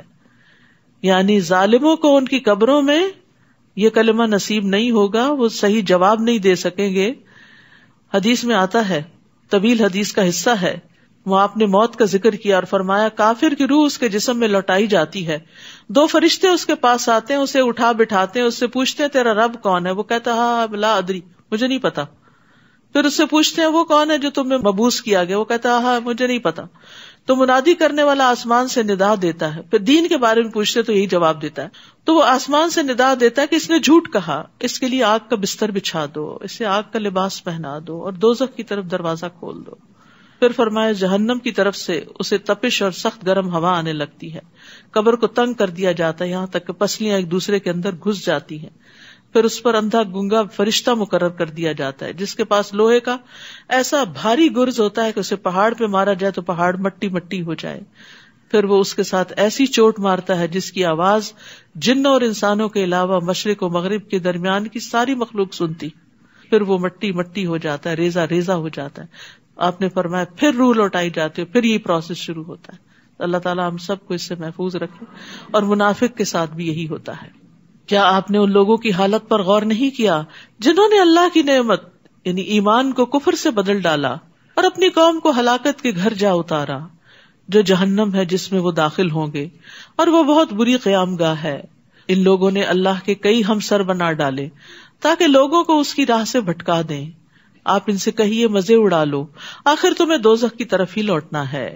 قل لعبادی الذین آمنوا یقیموا الصلاة وینفقوا مما رزقناہم سرا وعلانیہ من قبل ان یأتی یوم لا بیع فیہ ولا خلال. اے نبی میرے ان بندوں کو جو ایمان لائے ہیں کہہ دیجئے کہ وہ نماز قائم کریں اور جو کچھ ہم نے انہیں دے رکھا ہے اس میں سے پوشیدہ اور اعلانیہ خرچ کیا کریں، قبل اس کے کہ وہ دن آ جائے جس میں نہ خرید و فروخت ہوگی اور نہ دوستی کام آئے گی۔ تو آپ دیکھ رہے ہیں کہ کم و بیش روزانہ صدقے کی بات ہوتی ہے۔ کل کسی نے مجھ سے پوچھا کہ ہر روز تو کوئی لینے والا نہیں ہوتا تو کیا کریں، تو اس میں یہ ہے کہ آپ اپنے گھر میں ہی صدقہ باکس بنا لیں اور ہر روز اس میں ڈالتے جائیں، ہفتے کے ہفتے، رات کو، دن کو، جب کبھی مسجد جائیں ساتھ لے جائیں، اور اس میں آپ دیکھیے جس بھی چیز پہ آپ خرچ کرتے ہیں وہ صدقہ ہی کہلاتا ہے۔ کوئی صدقہ جاریہ ہوتا ہے جو تعلیم وغیرہ پہ خرچ کیا جاتا ہے، اور کوئی فقراء اور مساکین کو کھلانے اور ان کی ضروریات پوری کرنے کے کام آتا ہے۔ تو ہمیں اللہ کے راستے میں دے دینا چاہیے اور ہمیں ملے گا اجر ہماری نیت کے مطابق۔ حضرت عائشہ اور حضرت اسماء دونوں کا طریقہ مختلف تھا۔ ایک ان میں سے وہ تھی جن کے پاس جو آتا بس فوراً نکال دیتی، اور دوسری جمع کرتی رہتی، جب کوئی ایک سرٹن اماؤنٹ جمع ہو جاتی کچھ قابل ذکر تو پھر اکٹھا دیتی۔ کل عبادی، اللہ کہتے ہیں میرے بندوں سے کہیے، تو کیا ہم اللہ کے بندے نہیں بنیں گے کہ اللہ میں تیری بندی ہوں؟ اگر اللہ کی بندی ہے تو پھر اللہ نے جو کہا ہے وہ کرے۔ نمبر 1 اقامت صلاۃ، اور نمبر 2 جو ہم نے رزق دیا ہے اس میں سے چھپا کے بھی خرچ کریں اور کبھی دکھا کے بھی۔ جیسے گھر میں بچوں کو سمجھانا ہے، بتانا ہے، تو ان کے سامنے خود بھی ڈبے میں ڈالیں اور ان سے بھی ڈلوائیں۔ خاص طور پر کیش وغیرہ اب تو مشکل ہی ہوگی نا، ہر چیز کارڈز پہ چل رہی، چینج ہوتا ہی نہیں، رکھنا ہی نہیں چاہتے کیونکہ بیگ بھاری ہو جاتا ہے۔ تو اب وہ پہلے جو گھروں میں پورے باکسز بھر جاتے تھے کوائنز سے، اب وہ سلسلہ بھی نہ ہونے کے برابر ہو گیا۔ لیکن کچھ بھی کرے انسان اپنے ہاتھ سے اپنے آگے کے لیے دے تاکہ اگلی منزلیں آسان ہوں۔ موت کے وقت اگر انسان سے پوچھا جائے کہ تم کیا کرنا چاہو گے تو وہ کہے گا مجھے دنیا میں بھیجے، میں ذرا صدقہ کر کے آ جاؤں۔